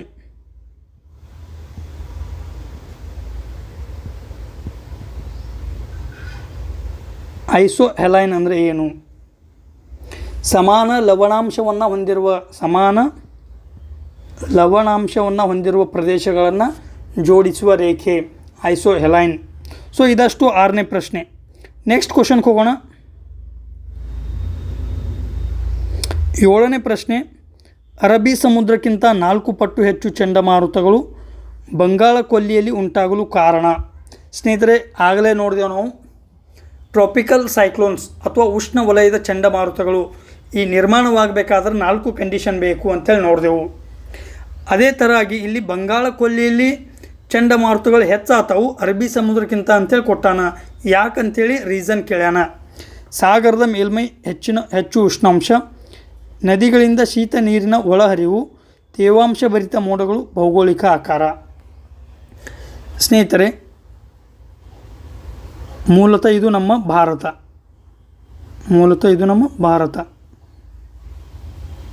ಓಕೆ, ಈ ಸೈಡ್ ಮ್ಯಾನ್ಮಾರ್, ಕಾಂಬೋಡಿಯಾ, ಥಾಯ್ಲ್ಯಾಂಡ್ ಅದಾವೆ. ಇದು ಶ್ರೀಲಂಕಾ. ಇಲ್ಲಿ ಈ ಒಂದು ಬೇ ಆಫ್ ಬೆಂಗಾಲ್ ಅಥವಾ ಬಂಗಾಳ ಉಪಸಾಗರದಲ್ಲಿ ಅತಿಯಾದ ಚಂಡಮಾರುತಗಳು ಕಂಡು ಬರ್ತಾ ಒಂದಾನ. 1ನೇ ಪಾಯಿಂಟ್ ಭೌಗೋಳಿಕ ಆಕಾರನೂ ಕಾರಣ ಅದ. ಮಾರುತಗಳು ಬರುವುದರಿಂದ ಮತ್ತು ಇದು ವಿ ಆಕಾರದಲ್ಲಿರುವುದರಿಂದ ಇಲ್ಲಿ ಮಾರುತಗಳು ಸುತ್ತ ಹೊಡಿಲಕ್ಕ ಅನುಕೂಲಕರ ಪ್ರದೇಶ ಅದ. ಮಾರುತಗಳು ಸುತ್ತುವರಿಯಲು ಅನುಕೂಲ ಪ್ರದೇಶ ಅದ. ಆದ್ದರಿಂದ ಭೌಗೋಳಿಕ ಆಕಾರನೂ ಕರೆಕ್ಟ್ ಅದ. ಸೊ ಡಿ ಬೇಕು. ಡಿ ಇಲ್ಲಂತೇಳಿ 1ನೇ ಆಪ್ಷನ್ ಎಲಿಮಿನೇಟ್ ಆಯಿತು. ಆಗಲೇ ನೋಡಿದೆವು ಸಾಗರದ ಮೇಲ್ಮೈ ತಾಪಮಾನ. ಸೊ ಅರಬ್ಬಿ ಸಮುದ್ರದ ತಾಪಮಾನ ಬಂಗಾಳ ಉಪಸಾಗರಕ್ಕಿಂತ ಕಡಿಮೆ ಅದ. ಇದು ಅರೇಬಿಯನ್ ಸಿ. ಅರಬ್ಬಿ ಸಮುದ್ರದ ತಾಪಮಾನ ಬಂಗಾಳ ಉಪಸಾಗರಕ್ಕಿಂತ ಕಡಿಮೆ ಅದ. ಆದ್ದರಿಂದ ಬೇ ಆಫ್ ಬೆಂಗಾಲ್ ಅಥವಾ ಬಂಗಾಳ ಕೊಲ್ಲಿಯಲ್ಲಿ ಅತಿ ಹೆಚ್ಚು ಈ ಚಂಡಮಾರುತಗಳು ಉಗಮಾತವು, ಉತ್ಪತ್ತಿ ಆತವು, ನಿರ್ಮಾಣವಾತವು. ಸೊ ಎ ಹೇಳಿಕೆನೂ ಸರಿ ಅದ. ಆಪ್ಷನ್ ಡಿ ಎಲಿಮಿನೇಟ್ ಆಯಿತು. ನದಿಗಳಿಂದ ಶೀತ ನೀರಿನ ಒಳಹರಿವು. ಸ್ನೇಹಿತರೆ, ಇಲ್ಲಿ ನೋಡ್ರಿ, ಭಾರತದಲ್ಲಿ ಈ ಮುಖ್ಯವಾಗಿ ಹಿಮಾಲಯದಲ್ಲಿ ಉಗಮ ಹೊಂದುವ ನದಿಗಳು ಬಹುತೇಕವಾಗಿ ಬಂಗಾಳ ಕೊಲ್ಲಿಯನ್ನು ಸೇರ್ತಾವೆ. ಅದು ಗಂಗಾ ನದಿ ಆಗಿರ್ಬೋದು, ಬ್ರಹ್ಮಪುತ್ರ ನದಿ ಆಗಿರ್ಬೋದು, ಅಥವಾ ಇದರ ಹಲವು ಉಪನದಿಗಳಾಗಿರ್ಬೋದು, ದಾಮೋದರ ನದಿ, ಕೃಷ್ಣ, ಗೋದಾವರಿ, ಈ ರೀತಿಯಾಗಿ ಎಲ್ಲ ನದಿಗಳು, ಎಲ್ಲ ಅನ್ನೋಕ್ಕಿಂತ ಬಹುತೇಕ ನದಿಗಳು ಬಂಗಾಳ ಕೊಲ್ಲಿಯನ್ನು ಸೇರ್ತಾವೆ. ಇವುಗಳು ಬರುವಾಗ ಶೀತ ಮತ್ತು ಸಿಹಿ ನೀರನ್ನು ಈ ಸಮುದ್ರಕ್ಕೆ ತರ್ತಾವೆ. ಆದ್ದರಿಂದ ಏನಾಗ್ತದೆ, ಶೀತ ನೀರನ್ನು ತರುವುದರಿಂದ ಅದರ ಟೆಂಪ್ರೇಚರ್ ಕಡಿಮೆ ಆಗ್ತದೆ. ಆದ್ದರಿಂದ ಈ ಬೇ ಆಫ್ ಬೆಂಗಾಲ್ದಲ್ಲಿ ಉಲ್ಟಾ ಆಗ್ತದೆ. ಇದು ಇಲ್ಲಿ ಅತಿ ಹೆಚ್ಚಾಗ್ತಾವೆ, ಆದರೆ ಶೀತ ನೀರನ್ನು ತರುವುದರಿಂದ ಕಡಿಮೆ ಆಗಬೇಕು. ಅದಕ್ಕೆ 2ನೇ ಹೇಳಿಕೆ ತಪ್ಪದ. ಇಷ್ಟೇ ಶೀತ ನೀರನ್ನು ತರುವುದಿತ್ತಂದ್ರೆ ಇಲ್ಲೇನಾಗ್ತದೆ, ಬೇ ಆಫ್ ಬೆಂಗಾಲ್ದ ಉಷ್ಣತಾಮಾನ ಕಡಿಮೆ ಆಗ್ತದೆ. ಅದರಿಂದ ಅಲ್ಲಿ ಆಗಬಾರ್ದು ಆ್ಯಕ್ಚುಲಿ, ಬಟ್ ಆತವು. ಅದಕ್ಕೆ ಈ ಕಾರಣ ಅಲ್ಲ, ಈ ಒಂದು ಕಾರಣ ಅಲ್ಲ. ಬಿ ತೆಗೆದ್ರೆ ಬಿ ಆಪ್ಷನ್ ಎನಿಯವು ಹೋಗ್ಯದ. ತೇವಾಂಶ ಭರಿತ ಮೋಡಗಳು 3ನೇದು. ಸ್ನೇಹಿತರೆ, ಈ ತೇವಾಂಶ ಭರಿತ ಮೋಡಗಳು ಏನು ಮಾಡ್ತಾವೆ, ನಿರಂತರವಾಗಿ ಇಂಧನವಾಗಿ ಕೆಲಸ ಮಾಡ್ತಾವೆ ಯಾವಕ್ಕ ಚಂಡಮಾರುತಗಳಿಗೆ. ಆದ್ದರಿಂದ ಈ ತೇವಾಂಶ ಭರಿತ ಮೋಡಗಳು ಇದ್ದು ಅಂದ್ರೆ ಈ ಚಂಡಮಾರುತಗಳು ದೀರ್ಘಕಾಲದವರೆಗೆ ಅಸ್ತಿತ್ವದಲ್ಲಿರ್ತಾವೆ. ಅದಕ್ಕೆ ಆಪ್ಷನ್ ಸ್ಟೇಟ್ಮೆಂಟ್ ಸಿನೂ ರೈಟ್ ಅದ. ಸೊ ಎ, ಸಿ ಮತ್ತು D right answer. A, C ಮತ್ತು ಡಿ ರೈಟ್ ಆನ್ಸರ್. ಸ್ನೇಹಿತರೆ, ನೆಕ್ಸ್ಟ್ ಕ್ವಶನ್ಗೆ ಹೋಗೋಣ. ಕರ್ನಾಟಕದಲ್ಲಿ ಉತ್ತರದಿಂದ ದಕ್ಷಿಣಕ್ಕೆ ಕಂಡುಬರುವ ಬಂದರುಗಳಿಗೆ ಸಂಬಂಧಿಸಿದಂತೆ ಕೆಳಗಿನ ಯಾವುದು ಸರಿಯಾದ ಕ್ರಮ? ಸ್ನೇಹಿತರಲ್ಲಿ ಗಮನವಿಟ್ಟು ನೋಡ್ರಿ, ಕಾರವಾರ ಅಂತೇಳಿ ಮೊದಲು ಕೊಟ್ಟಾನ. ನೆಕ್ಸ್ಟ್ ಅಂಕೋಲಾ ಕೊಟ್ಟಾನ. ಕಾರವಾರ ಅನ್ನೋದು 3 ಕಡೆ ಅದ. ಕಾರವಾರ 3 ಕಡೆ ಅದ. ಇಲ್ಲಿ 1 3 4ರಲ್ಲಿ. ಸೊ ಮೊದಲು ಯಾವುದಾಯ್ತು? ಕಾರವಾರ ಆಯಿತು. ನೆಕ್ಸ್ಟ್ 2ನೇದ್ರೊಳಗೆ ಅಂಕೋಲಾ ಅನ್ನೋದು ಫಸ್ಟ್ ಅದ. ಫಸ್ಟ್ ಅದ. 4ನೇದ್ರೊಳಗೆ ಅಂಕೋಲಾ ಸೆಕೆಂಡ್ ಅದ. ಸೊ ಅಂಕೋಲಾ ಅನ್ನೋದು ಸೆಕೆಂಡ್ ಹಾಕ್ಬೋದು ನಾವು. ಅಂಕೋಲಾ ಸೆಕೆಂಡ್ ಹಾಕ್ಬೋದು. ಯಾಕಂದ್ರೆ ಅಂಕೋಲಾ ಫಸ್ಟ್ ಕೊಟ್ಟಾನಂದ್ರೆ ಈ ಕಾರವಾರಗಣ ಅಂಕೋಲಾ ಇರಬೇಕನ್ನೋ ಉದ್ದೇಶದಿಂದ ಅಂಕೋಲಾ ಸೆಕೆಂಡ್ ಕೊಟ್ಟಿರ್ತಾರೆ. ಇದು ಮೊದಲ ಲಾಜಿಕ್ ನೋಡೋಣ ನಾವು, ನಂತರ ಅದ್ರ ಬಗ್ಗೆ ಎಕ್ಸ್ಪ್ಲನೇಷನ್ ನೋಡೋಣ. ಸೊ ಕಾರವಾರ ಅಂಕೋಲಾ ಆಯಿತು. ಕಾರವಾರ ಅಂಕೋಲಾ ಇರೋದು ಒಂದೇ ಆಪ್ಷನ್ ಅದ. So option D is the right answer. ನೀವು ನೋಡ್ಬೋದು, ಈ ರೀತಿಯಾಗಿ ನಿಮಗೆ ಗೊತ್ತಾಗಲಿಕ್ಕಂದ್ರೂ ಈ ರೀತಿಯಾಗಿ ಅಲ್ಲಿ ವಿಚಾರ ಮಾಡಿದ್ದೆ ಆದ್ರೆ ನೀವು ರೈಟ್ ಆನ್ಸರಿಗೆ ಬರ್ತೀರಿ. ಇದು ನಿರಂತರ ಪ್ರಾಕ್ಟೀಸ್ ಮಾಡೋದ್ರ ಮೂಲಕ ಈ ರೀತಿಯಾಗಿ ನೀವು ವಿಚಾರ ಮಾಡ್ಬೋದು ಅಲ್ಲಿ. ಸೊ ಕಾರವಾರ, ಅಂಕೋಲಾ, ಕುಮಟಾ ಮತ್ತು ಭಟ್ಕಳ ಮೂಲತಃ ಏನದ? ಕಾರವಾರ ಉತ್ತರ ಕನ್ನಡ ಜಿಲ್ಲೆಯ ಒಂದು ಪ್ರದೇಶ. ಗೋವಾಕ್ಕೆ ಹತ್ತಿರುವ ಈ ಗೋವಾಕ್ಕೆ ಗಡಿ ಏನಲ್ಲ ಕರ್ನಾಟಕ, ಆ ಗಡಿ ಭಾಗದಲ್ಲಿ ಈ ಕಾರವಾರ ಒಂದು ಬಂದರು ಕಂಡು ಬರ್ತದೆ. ಇದು ಕರ್ನಾಟಕದಲ್ಲಿ ಅತ್ಯಂತ ಉತ್ತರದ ಮತ್ತು ಪ್ರಮುಖ ಬಂದರು. INS ಕದಂಬ ನೌಕಾನೆಲೆ ಕಾರವಾರದಲ್ಲಿ ಏನದ? INS ಕದಂಬ. ಇದಕ್ಕೆ ಏನಂತ ಕರಿತೇವೆ ನಾವು? ಸೀ ಬರ್ಡ್ ಯೋಜನೆ ಅಂತ ಹೇಳಿ ಕರಿತೇವೆ. INS ಕದಂಬ ನೌಕಾನೆಲೆ ಅನ್ಬೋದು ಅಥವಾ ಸೀ ಬರ್ಡ್ ಯೋಜನೆ ಅನ್ಬೋದು. ಎಲ್ಲಿ ಅಂದ್ರೆ ಕಾರವಾರ. ಇದು ಕರ್ನಾಟಕದ ಅತ್ಯಂತ ಉತ್ತರದ ಪ್ರಮುಖ ಬಂದರು. ಇದು ಆಗೋಣ ಅಂಕೋಲಾ. ಕಾರವಾರದಿಂದ ಸ್ವಲ್ಪ ದಕ್ಷಿಣಕ್ಕೆ ರಾಷ್ಟ್ರೀಯ ಹೆದ್ದಾರಿ 66ಕ್ಕೆ ಸಮೀಪದಿದು. ರಾಷ್ಟ್ರೀಯ ಹೆದ್ದಾರಿ 66ಕ್ಕೆ. ಅಂಕೋಲಾನ ನೆನಪು ಬರಬಹುದು. ಆಧುನಿಕ ಭಾರತದ ಇತಿಹಾಸ 1930ರ ಸುಮಾರಿನಲ್ಲಿ ಗಾಂಧೀಜಿಯವರ ನೇತೃತ್ವದಲ್ಲಿ ಉಪ್ಪಿನ ಸತ್ಯಾಗ್ರಹ ನಡೀತದೆ. ದಂಡಿಯಿಂದ ಸಾಬರ್ಮತಿಯಿಂದ ದಂಡಿಯವರೆಗಿನ ಈ ದಾಂಡಿ ಮಾರ್ಚ್ ನಡೀತದೆ.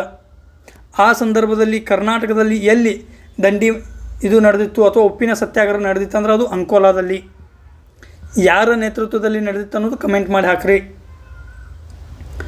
ನೆಕ್ಸ್ಟ್ ಕುಮಟಾ. ಅಂಕೋಲಾದಿಂದ ಸ್ವಲ್ಪ ಕೆಳಗೆ ಬಂದರೆ ಕುಮಟಾ ಸಿಗ್ತದೆ. ಅಘನಾಶಿನಿ ನದಿ ಏನಲ್ಲ, ಆ ಅಘನಾಶಿನಿ ನದಿ ಕಣಿವೆಯಲ್ಲಿ ಈ ಒಂದು ಕುಮಟಾ ಪ್ರದೇಶ ಅಥವಾ ಬಂದರ್ ಕಂಡು ಬರ್ತದೆ. ನೆಕ್ಸ್ಟ್ ಭಟ್ಕಳ ಇದು ಮೂಲತಃ ಅತ್ಯಂತ ದಕ್ಷಿಣದಲ್ಲಿ ಉತ್ತರ ಕನ್ನಡ ಜಿಲ್ಲೆಯ ದಕ್ಷಿಣ ಭಾಗದಲ್ಲಿ ಕಂಡು ಬರ್ತದೆ. ಇದು ಏನು ಮಾಡ್ತದೆ? ಉಡುಪಿ ಜಿಲ್ಲೆಯೊಂದಿಗೆ ತನ್ನ ಗಡಿಯನ್ನು ಹಂಚಿಕೊಂಡದ. ಉಡುಪಿಯ ಬೈಂದೂರು ಆಗಿರ್ಬೋದು, ಕುಂದಾಪುರ ಆಗಿರ್ಬೋದು ಅಲ್ಲಿ. ಆದ್ದರಿಂದ ಕಾರವಾರ, ಅಂಕೋಲಾ, ಕುಮಟಾ ಮತ್ತು ಭಟ್ಕಳ ಇದು ಉತ್ತರದಿಂದ ದಕ್ಷಿಣಕ್ಕೆ ಇರುವ ಸರಿಯಾದ ಒಂದು ಕ್ರಮವಾರು ಅರೇಂಜ್ಮೆಂಟ್. ಸೊ ನೆಕ್ಸ್ಟ್ ಕ್ವಶನ್ ಹೋಗೋಣ ಸ್ನೇಹಿತರೆ. ನೆಕ್ಸ್ಟ್ ಕ್ವಶನ್ ಹೀಗಿದೆ: ಯಾವ ವನ್ಯಜೀವಿ ಅಭಯಾರಣ್ಯವು ಇತ್ತೀಚೆಗೆ ನೈಸರ್ಗಿಕ ಪ್ರಸರಣದ ಮೂಲಕ ಏಷ್ಯಾಟಿಕ್ ಸಿಂಹಗಳಿಗೆ ಆವಾಸ ಸ್ಥಾನವಾಗಿದೆ? ಸ್ನೇಹಿತರೆ, ಎಕ್ಸಾಕ್ಟ್ಲಿ ಸೇಮ್ ಕ್ವಶನ ಅಥವಾ ಸೇಮ್ ಎಕ್ಸ್ಪ್ಲನೇಷನ ನಾವು ನಿನ್ನೆ ವಿಡಿಯೋದಾಗ ನೋಡೆವು. ಇನ್ನೂ ಯಾರ್ಯಾರು ನಿನ್ನೆ ವಿಡಿಯೋವನ್ನು ನೋಡಿಲ್ಲ, ನಿನ್ನೆ ವಿಡಿಯೋ ನೋಡ್ರಿ ಅಂತ ಹೇಳ್ತಾ ಡೈರೆಕ್ಟಾಗಿ ಇಲ್ಲಿ ಏನು ಮಾಡೋಣ, ಆನ್ಸರಿಗೆ ಬರೋಣ. ಏಷ್ಯಾಟಿಕ್ ಸಿಂಹ ಅಂದ್ರೆ ಅದು ಬರ್ದಾ ವನ್ಯಜೀವಿ ಅಭಯಾರಣ್ಯ. ಮೂಲತಃ ಇದು ಪೋರಬಂದರ್ ಜಿಲ್ಲೆಯಲ್ಲಿ ಅದ. ಏನಾಗ್ಯದ, ಏಷ್ಯಾಟಿಕ್ ಸಿಂಹಗಳು ಮೂಲತಃ ವಿಶ್ವದಲ್ಲಿಯೇ ಗಿರ್ ರಾಷ್ಟ್ರೀಯ ಉದ್ಯಾನವನದಲ್ಲಿ ಕಂಡುಬರ್ತದೆ. ಗಿರ್ ರಾಷ್ಟ್ರೀಯ ಉದ್ಯಾನವನದಲ್ಲಿ ಸಿಂಹಗಳ ಸಂಖ್ಯೆಯಲ್ಲಿ ಹೆಚ್ಚಳವಾಗ್ಯದ. ಪ್ರದೇಶ ಕಡಿಮೆ ಬೀಳತ್ತದ. ಅದಕ್ಕೆ ಏನಾಗ್ಯವು, ಸಿಂಹಗಳು ಆ ಪ್ರದೇಶದಿಂದ ಹೊರಗೆ ಬಂದು ಸಿಟಿಗಳಿಗೆ ಎಂಟ್ರಿ ಕೊಡ್ಲಾತ್ತವು. ಅದೇ ರೀತಿಯಾಗಿ ಏನಾಗ್ಯದ, ಅದರ ಪಕ್ಕದಲ್ಲಿಯೇ ಇದ್ದ ಬರ್ದಾ ವನ್ಯಜೀವಿ ಅಭಯಾರಣ್ಯಕ್ಕೆ ನೈಸರ್ಗಿಕ ಸ್ಥಳಾಂತರ ಆಲತ್ತದ. ಇಲ್ಲಿ ಈ ಗಿರ್ ನ್ಯಾಷನಲ್ ಪಾರ್ಕ್ದಿಂದ ಸಿಂಹಗಳು ಏನಾಲತ್ತವು, ಈ ಬರ್ದಾ ವನ್ಯಜೀವಿ ಅಭಯಾರಣ್ಯಕ್ಕೆ ಬರ್ಲಾತ್ತವು. ಹಾಗೂ ಭಾರತ ಏನು ಮಾಡ್ಯದ, 2047ರ ವೇಳೆಗೆ ಈ ಪ್ರಾಜೆಕ್ಟ್ ಲಯನ್ ಅನ್ನೋ ಯೋಜನೆಯಡಿ ಈ ಸಿಂಹಗಳನ್ನು ಗಿರ್ ನ್ಯಾಷನಲ್ ಪಾರ್ಕ್ದಿಂದ ಈ ಬರ್ದಾಕ್ಕೆ ಮರುಪರಿಚಯ ಮಾಡುವ ಒಂದು ಯೋಜನೆಯನ್ನು ಹಮ್ಮಿಕೊಂಡಿದೆ. ಇದು ಬರ್ದಾ ಆಯಿತು.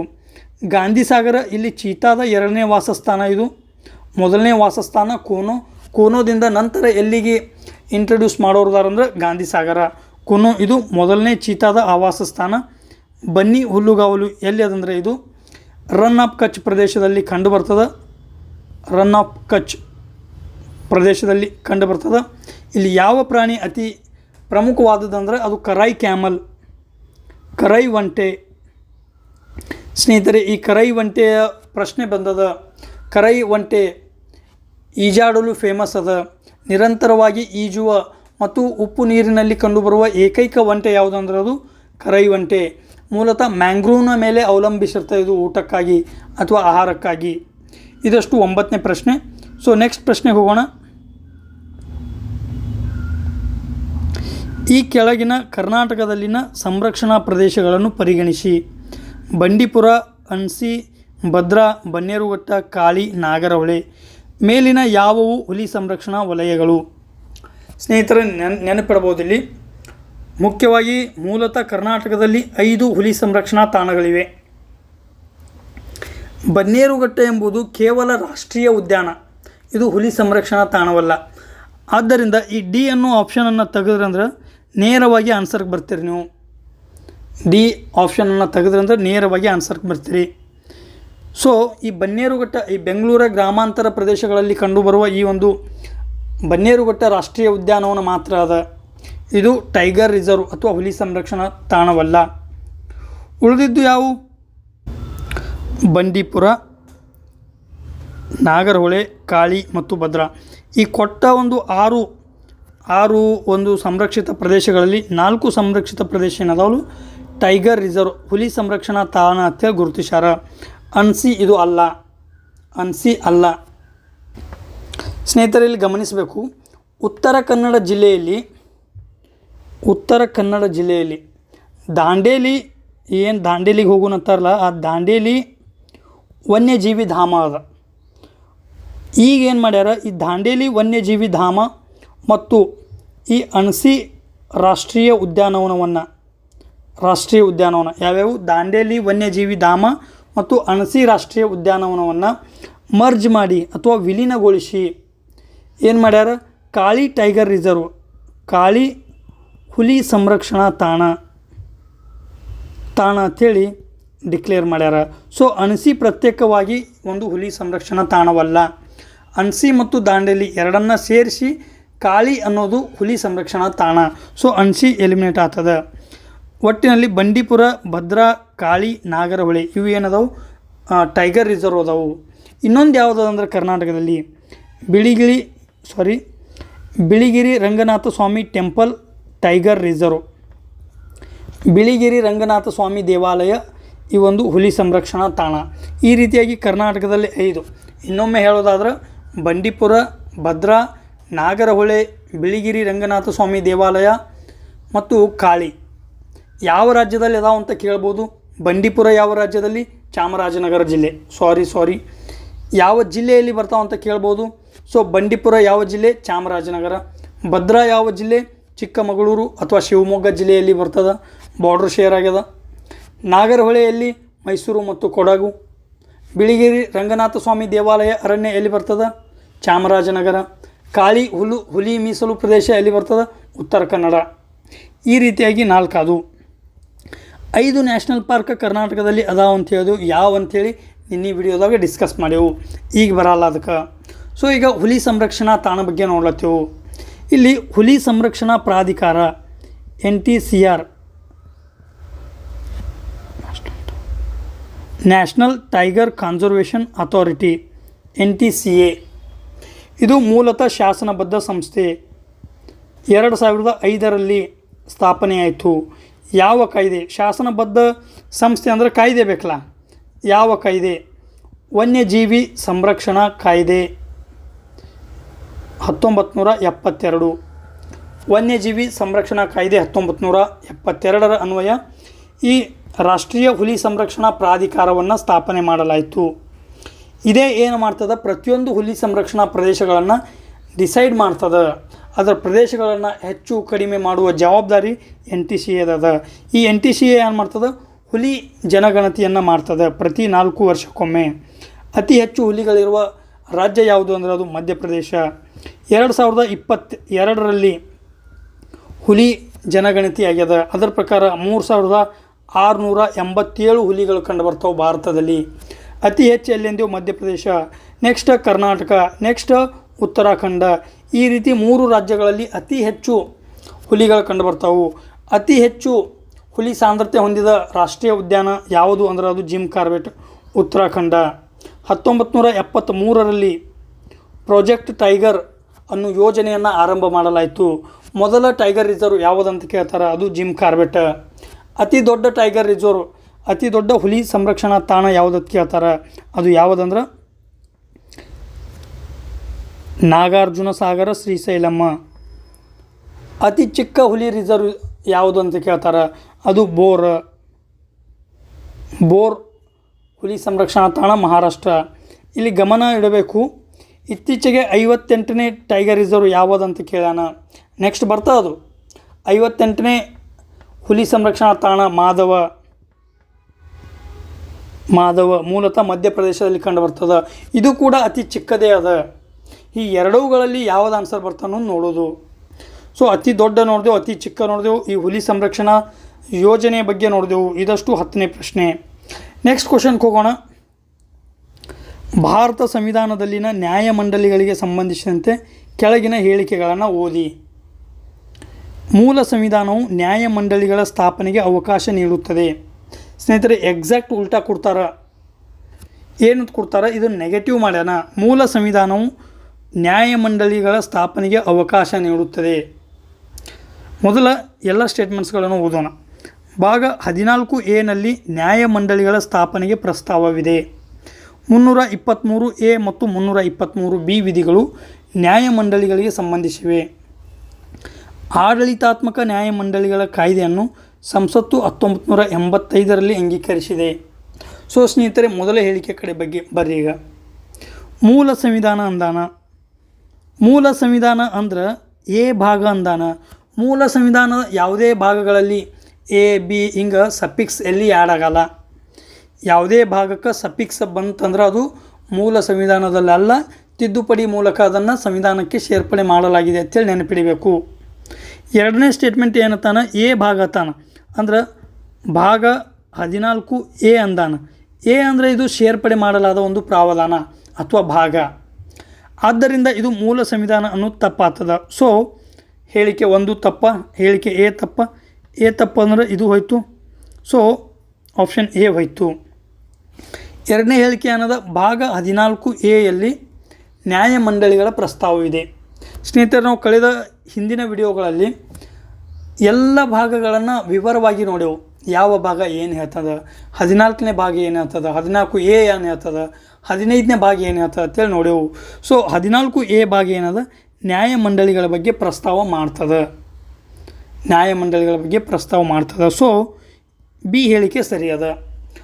ಸಿ ಹೇಳಿಕೆ 323A 323Bಗಳು ನ್ಯಾಯಮಂಡಳಿಗಳಿಗೆ ಸಂಬಂಧಿಸಿವೆ. ಸೊ ಇದು ಕೂಡ ಸರಿಯದ.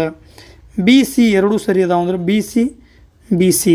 ಸೊ ಆಪ್ಷನ್ 4 ಏನಾಯಿತು, ಎಲಿಮಿನೇಟ್ ಆಯಿತು. ನೆಕ್ಸ್ಟ್ ಡಿ ಏನು ಹೇಳ್ತದೆ, ಆಡಳಿತಾತ್ಮಕ ನ್ಯಾಯಮಂಡಳಿಗಳ ಕಾಯ್ದೆಯನ್ನು ಸಂಸತ್ತು 1985ರಲ್ಲಿ ಅಂಗೀಕರಿಸಿದೆ. ಸೊ ಈ ಹೇಳಿಕೆ ಕೂಡ ಸರಿಯದ. ಈ ಹೇಳಿಕೆನೂ ಸರಿಯದ. ಸ್ನೇಹಿತರೆ, ಇಲ್ಲಿ ಆರಂಭದಲ್ಲಿ ಭಾಗ 14 ಏನು ಹೇಳ್ತಂದ್ರೆ, ಭಾಗ 14 ಸ್ನೇಹಿತರೆ, ಭಾಗ 14 ಸಾರ್ವಜನಿಕ ಸೇವೆಗಳ ಬಗ್ಗೆ ಉಲ್ಲೇಖ ಮಾಡ್ತದೆ. ಸಾರ್ವಜನಿಕ ಸೇವೆಗಳು. ಸೊ ಈ ಭಾಗ 14ಕ್ಕೆ 42ನೇ ತಿದ್ದುಪಡಿ 1976ರ ಮೂಲಕ 14A ಸೇರ್ಪಡೆ ಮಾಡಲಾಯಿತು. ಹಾಗಾದರೆ ಈ ಎ ಭಾಗ 14A ಭಾಗ ಏನು ಹೇಳ್ತದೆ ಅಂದ್ರೆ ನ್ಯಾಯಮಂಡಳಿಗಳ ಬಗ್ಗೆ ಹೇಳ್ತದೆ. ನ್ಯಾಯಮಂಡಳಿ ಬಗ್ಗೆ ಹೇಳ್ತದೆ. ಇದರ ಅಡಿ ಆರ್ಟಿಕಲ್ 323A ಮತ್ತು 323B ಪ್ರಾವಧಾನಗಳನ್ನು ಸಂವಿಧಾನಕ್ಕೆ ಸೇರ್ಪಡೆ ಮಾಡ್ತಾರೆ. 323A ಏನು ಹೇಳ್ತದೆ, ಸೆಂಟ್ರಲ್ ಅಡ್ಮಿನಿಸ್ಟ್ರೇಟಿವ್ ಟ್ರಿಬ್ಯುನಲ್ ಅಂದ್ರೆ ಕೇಂದ್ರ ಆಡಳಿತಾತ್ಮಕ ನ್ಯಾಯಮಂಡಳಿ. ಕೇಂದ್ರ ಆಡಳಿತಾತ್ಮಕ ನ್ಯಾಯಮಂಡಳಿ ಇವು ಇತರೆ ನ್ಯಾಯಮಂಡಳಿಗಳು. 323B ಇತರೆ ನ್ಯಾಯಮಂಡಳಿಗಳು.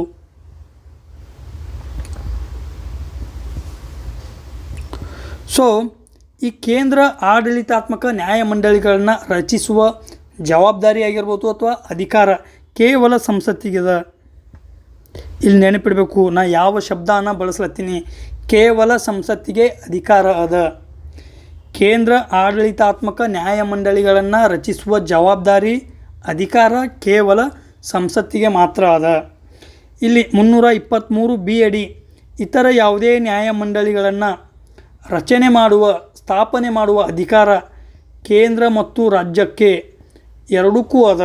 ಇದು 323 ಇಲ್ಲಿ ಏನಾಗ್ತದ, ಕೇಂದ್ರ ಸರ್ಕಾರ ಅಥವಾ ಸಂಸತ್ತು ಈ 323 ಆರ್ಟಿಕಲ್ 323 ಈ ವಿಧಿಯ ಅಧಿಕಾರವನ್ನು ಬಳಸಿಕೊಂಡು 1985ರಲ್ಲಿ ಆಡಳಿತಾತ್ಮಕ ನ್ಯಾಯಮಂಡಳಿಗಳ ಕಾಯ್ದೆಯನ್ನು ಪಾಸ್ ಮಾಡ್ತದೆ. ಏನು ಆಡಳಿತಾತ್ಮಕ ನ್ಯಾಯಮಂಡಳಿಗಳ ಕಾಯ್ದೆಯನ್ನು 1985ರಲ್ಲಿ ಪಾಸ್ ಮಾಡ್ತದೆ. ಹಾಗಾಗಿ ಇದನ್ನು ಏನಂದೇವು ನಾವು, ಈ 4ನೇ ಸ್ಟೇಟ್ಮೆಂಟನ್ನು ರೈಟ್ ಅಂದೆವು. ಸೊ ಇದಷ್ಟು ಈ 11ನೇ ಪ್ರಶ್ನೆಗೆ ವಿವರಣೆ. ನೆಕ್ಸ್ಟ್ ಕ್ವಶನ್ಗೆ ಹೋಗೋಣ. 12ನೇ ಪ್ರಶ್ನೆ, ಕೆಳಗಿನವುಗಳಲ್ಲಿ ಸರಿಯಾದ ಜೋಡಣೆಯನ್ನು ಗುರುತಿಸಿ. ಪಟ್ಟಿ 1 ಆಯೋಗಗಳು, ಪಟ್ಟಿ 2 ಡಿಸೆಂಬರ್ 25ರಂತೆ ಅಧ್ಯಕ್ಷರುಗಳು. ನಾವು ಈಗ ಪ್ರಸ್ತುತ 2026 ಇರುವುದರಿಂದ ನೇರವಾಗಿ ಏನು ಮಾಡೋಣ, ಪ್ರಸ್ತುತ ಅಧ್ಯಕ್ಷರು ಯಾರದಾರ ಅನ್ನೋದನ್ನು ಅಷ್ಟೇ ತಿಳ್ಕೊಳ್ಳೋಣ. ನೀತಿ ಆಯೋಗದ ಅಧ್ಯಕ್ಷರು ಯಾರು? ನೀತಿ ಆಯೋಗದ ಅಧ್ಯಕ್ಷರು ನರೇಂದ್ರ ಮೋದಿ. ಓಕೆ, ಈಗಲೂ ಅವರೇ ಅದಾರ, Narendra Modi. So A right ಅದ. ಭಾರತದ ಚುನಾವಣಾ ಆಯೋಗ, ಅದರ ಅಧ್ಯಕ್ಷರುಗಳು ಜ್ಞಾನೇಶ್ ಕುಮಾರ್. ಈಗಾದರೂ ಜ್ಞಾನೇಶ್ ಕುಮಾರೇ ಅದಾರ. ರಾಷ್ಟ್ರೀಯ ಮಾನವ ಹಕ್ಕುಗಳ ಆಯೋಗ ಅನಂತ ನಾಗೇಶ್ವರನ್. ಮೂಲತಃ ಇವರು ಅನಂತ ನಾಗೇಶ್ವರನ್ ಯಾರಂದ್ರೆ ಚೀಫ್ ಎಕನಾಮಿಕ್ ಅಡ್ವೈಸರ್, ಹಣಕಾಸು ಸಚಿವರಿಗೆ ಮುಖ್ಯ ಆರ್ಥಿಕ ಸಲಹಾಗಾರರು ಇವರು. ಆದ್ದರಿಂದ ಇದು ತಪ್ಪದ. ಕರ್ನಾಟಕ ರಾಜ್ಯ ಮಾನವ ಹಕ್ಕುಗಳ ಆಯೋಗ ಡಾಕ್ಟರ್ ನ್ಯಾಯಮೂರ್ತಿ SR ನಾಯ್ಕ್ ಅಂದಾರ. ಈಗ ಯಾರದಾರ? PN ದೇಸಾಯಿ ಅದಾರ. ರಾಷ್ಟ್ರೀಯ ಮಾನವ ಹಕ್ಕುಗಳ ಆಯೋಗದ ಅಧ್ಯಕ್ಷರು ಯಾರದಾರ? ವೀರ ಸುಬ್ರಮಣಿಯನ್. ಸೊ ಏನಾಯಿತು, ರಾಷ್ಟ್ರೀಯ ಮಾನವ ಹಕ್ಕುಗಳ ಆಯೋಗದ ಅಧ್ಯಕ್ಷರು ಯಾರಂದ್ರೆ ವೀರ ಸುಬ್ರಮಣಿಯನ್. ಕರ್ನಾಟಕ ರಾಜ್ಯ ಮಾನವ ಹಕ್ಕುಗಳ ಆಯೋಗ ಅಧ್ಯಕ್ಷರು PN ದೇಸಾಯಿ. ಸ್ನೇಹಿತರೆ, ಇಲ್ಲಿ ಗಮನ ಇಡಬೇಕು, ರಾಷ್ಟ್ರೀಯ ಮಾನವ ಹಕ್ಕುಗಳ ಆಯೋಗ ಒಂದು ಶಾಸನಬದ್ಧ ಸಂಸ್ಥೆ. 1993ರ ಮಾನವ ಹಕ್ಕುಗಳ ರಕ್ಷಣಾ ಕಾಯ್ದೆ 1993ರ ಅಡಿ ಈ ಒಂದು ರಾಷ್ಟ್ರೀಯ ಮಾನವ ಹಕ್ಕುಗಳ ಆಯೋಗವನ್ನು ರಚನೆ ಮಾಡಲಾಯಿತು. ಆದ್ದರಿಂದ ಇದನ್ನು ಶಾಸನಬದ್ಧ ಸಂಸ್ಥೆ ಅಂತ ಕರಿತೇವೆ. ಸೊ ರಾಜ್ಯದಲ್ಲಿ ರಾಜ್ಯ ಮಾನವ ಹಕ್ಕುಗಳ ಆಯೋಗ ಆಯಿತು. ಚುನಾವಣಾ ಆಯೋಗ ಮೂಲತಃ ಇದು ಒಬ್ಬ ಚೇರ್ಮನ್ ಪ್ಲಸ್ 2 ಇತರ ಸದಸ್ಯರು, 3 ವ್ಯಕ್ತಿಗಳ ಒಂದು ಸಂಸ್ಥೆ. ಇದು ಮಲ್ಟಿ ಮೆಂಬರ್ ಬಾಡಿ. ಚೇರ್ಮನ್ ಯಾರದಾರ? ಚೀಫ್ ಎಲೆಕ್ಷನ್ ಕಮಿಷನರ್ ಅಂತ ಕರಿತೇವೆ ನಾವು. ಮುಖ್ಯ ಚುನಾವಣಾ ಆಯುಕ್ತರು ಯಾರಂದ್ರೆ ಜ್ಞಾನೇಶ್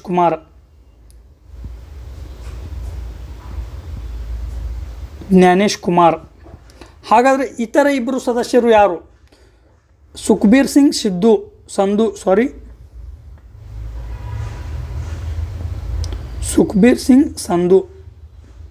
SSS ಅನ್ಬೋದು. ಸುಖ್ಬೀರ್ ಸಿಂಗ್ ಸಂಧು. ಇನ್ನೊಬ್ರು ಯಾರಂದ್ರೆ ವಿವೇಕ್ ಜೋಶಿ. ಸೊ ಈ ಮುಖ್ಯ ಚುನಾವಣಾ ಆಯುಕ್ತರು ಯಾರು ಅಂದ್ರೆ ಅದು ಜ್ಞಾನೇಶ್ ಕುಮಾರ್. ಇತರ ಆಯುಕ್ತರು ಯಾರಂದ್ರೆ ಸುಖ್ಬೀರ್ ಸಿಂಗ್ ಸಂಧು ಮತ್ತು ವಿವೇಕ್ ಜೋಶಿ. ಇದು ಚುನಾವಣಾ ಆಯೋಗ. ನೀತಿ ಆಯೋಗದ ಅಧ್ಯಕ್ಷರು ಯಾರಂದ್ರೆ ನರೇಂದ್ರ ಮೋದಿ. ಉಪಾಧ್ಯಕ್ಷರು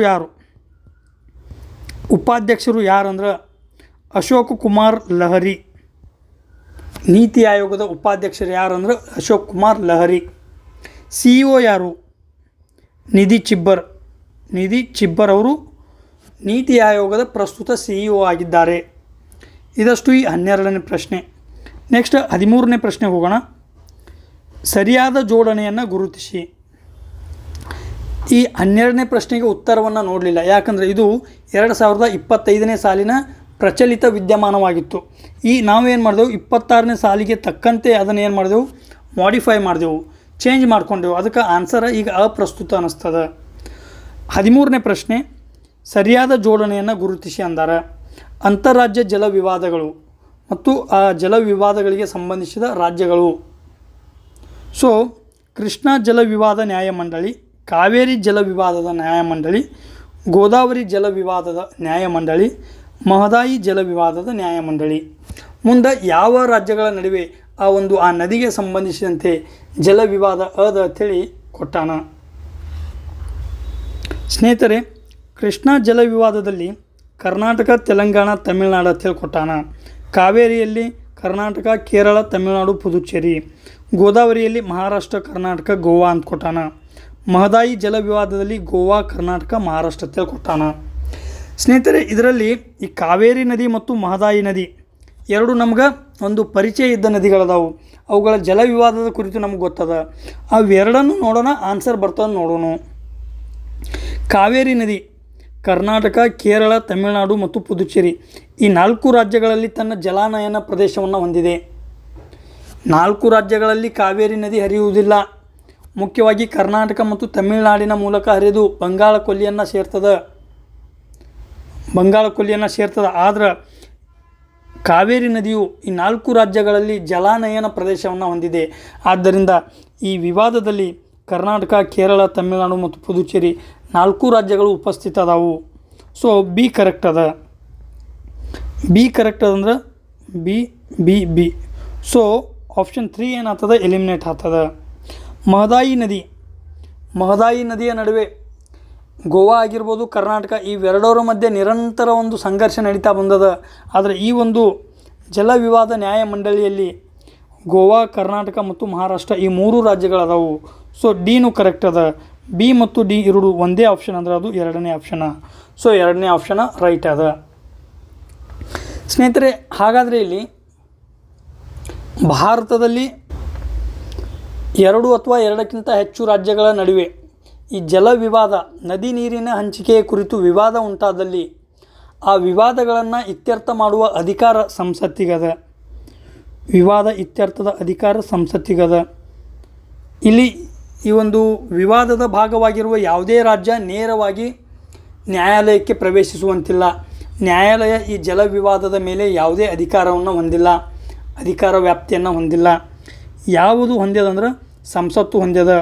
ಆರ್ಟಿಕಲ್ 262 ಅಡಿ ಈ ಜಲ ವಿವಾದವನ್ನು ಇತ್ಯರ್ಥ ಮಾಡುವ ಅಧಿಕಾರ ಎದಕ್ಕದ, ಸಂಸತ್ತಿಗದ. ಆರ್ಟಿಕಲ್ 262. 263 ಏನು ಹೇಳ್ತದೆ, ಅಂತಾರಾಜ್ಯ ಮಂಡಳಿ, ಇಂಟರ್ ಸ್ಟೇಟ್ ಕೌನ್ಸಿಲ್ಗಳ ರಚನೆ. ಅದು ಬಿಡ್ರಿ, ಈಗೇನದ 262. ಈ ಪ್ರಕಾರ ಏನು ಮಾಡ್ತದೆ ಸಂಸತ್ತು, ಅಂತಾರಾಜ್ಯ ಜಲ ವಿವಾದಗಳ ಕಾಯ್ದೆ ಏನು, ಅಂತಾರಾಜ್ಯ ಜಲ ವಿವಾದಗಳ ಕಾಯ್ದೆ 1956 ರಚನೆ ಮಾಡಿದೆ.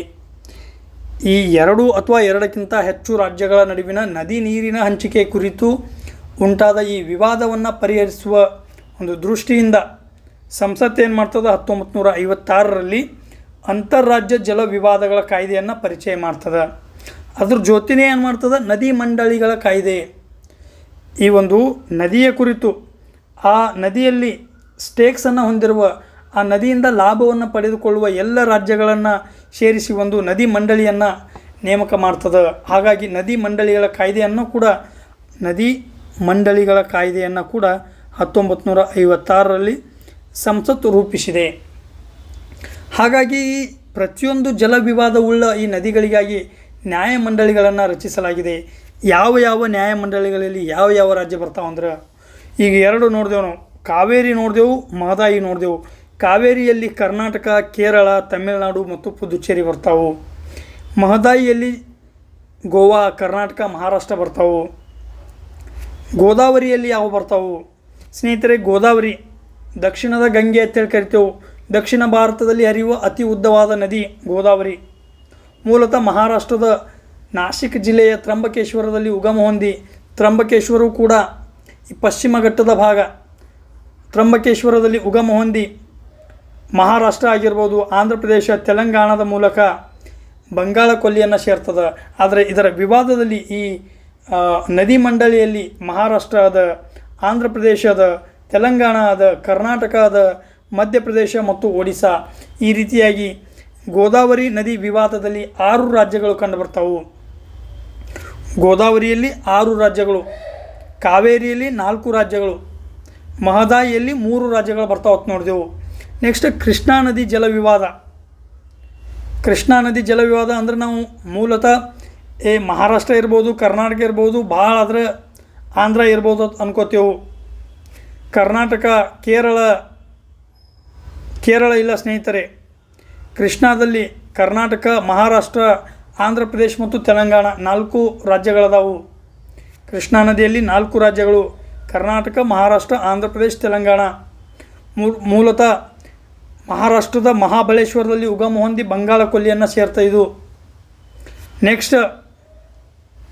ನೆಕ್ಸ್ಟ್ ಯಾವುದು? ನರ್ಮದಾ ನದಿ ವಿವಾದ. ಮಧ್ಯಪ್ರದೇಶ್, ಗುಜರಾತ್, ಮಹಾರಾಷ್ಟ್ರ ಮತ್ತು ರಾಜಸ್ಥಾನ. ನರ್ಮದಾ ನದಿ ವಿವಾದ ಮಧ್ಯಪ್ರದೇಶ್, ಗುಜರಾತ್, ಮಹಾರಾಷ್ಟ್ರ ಮತ್ತು ರಾಜಸ್ಥಾನ. ಪೆರಿಯಾರ್ ನದಿ ವಿವಾದ.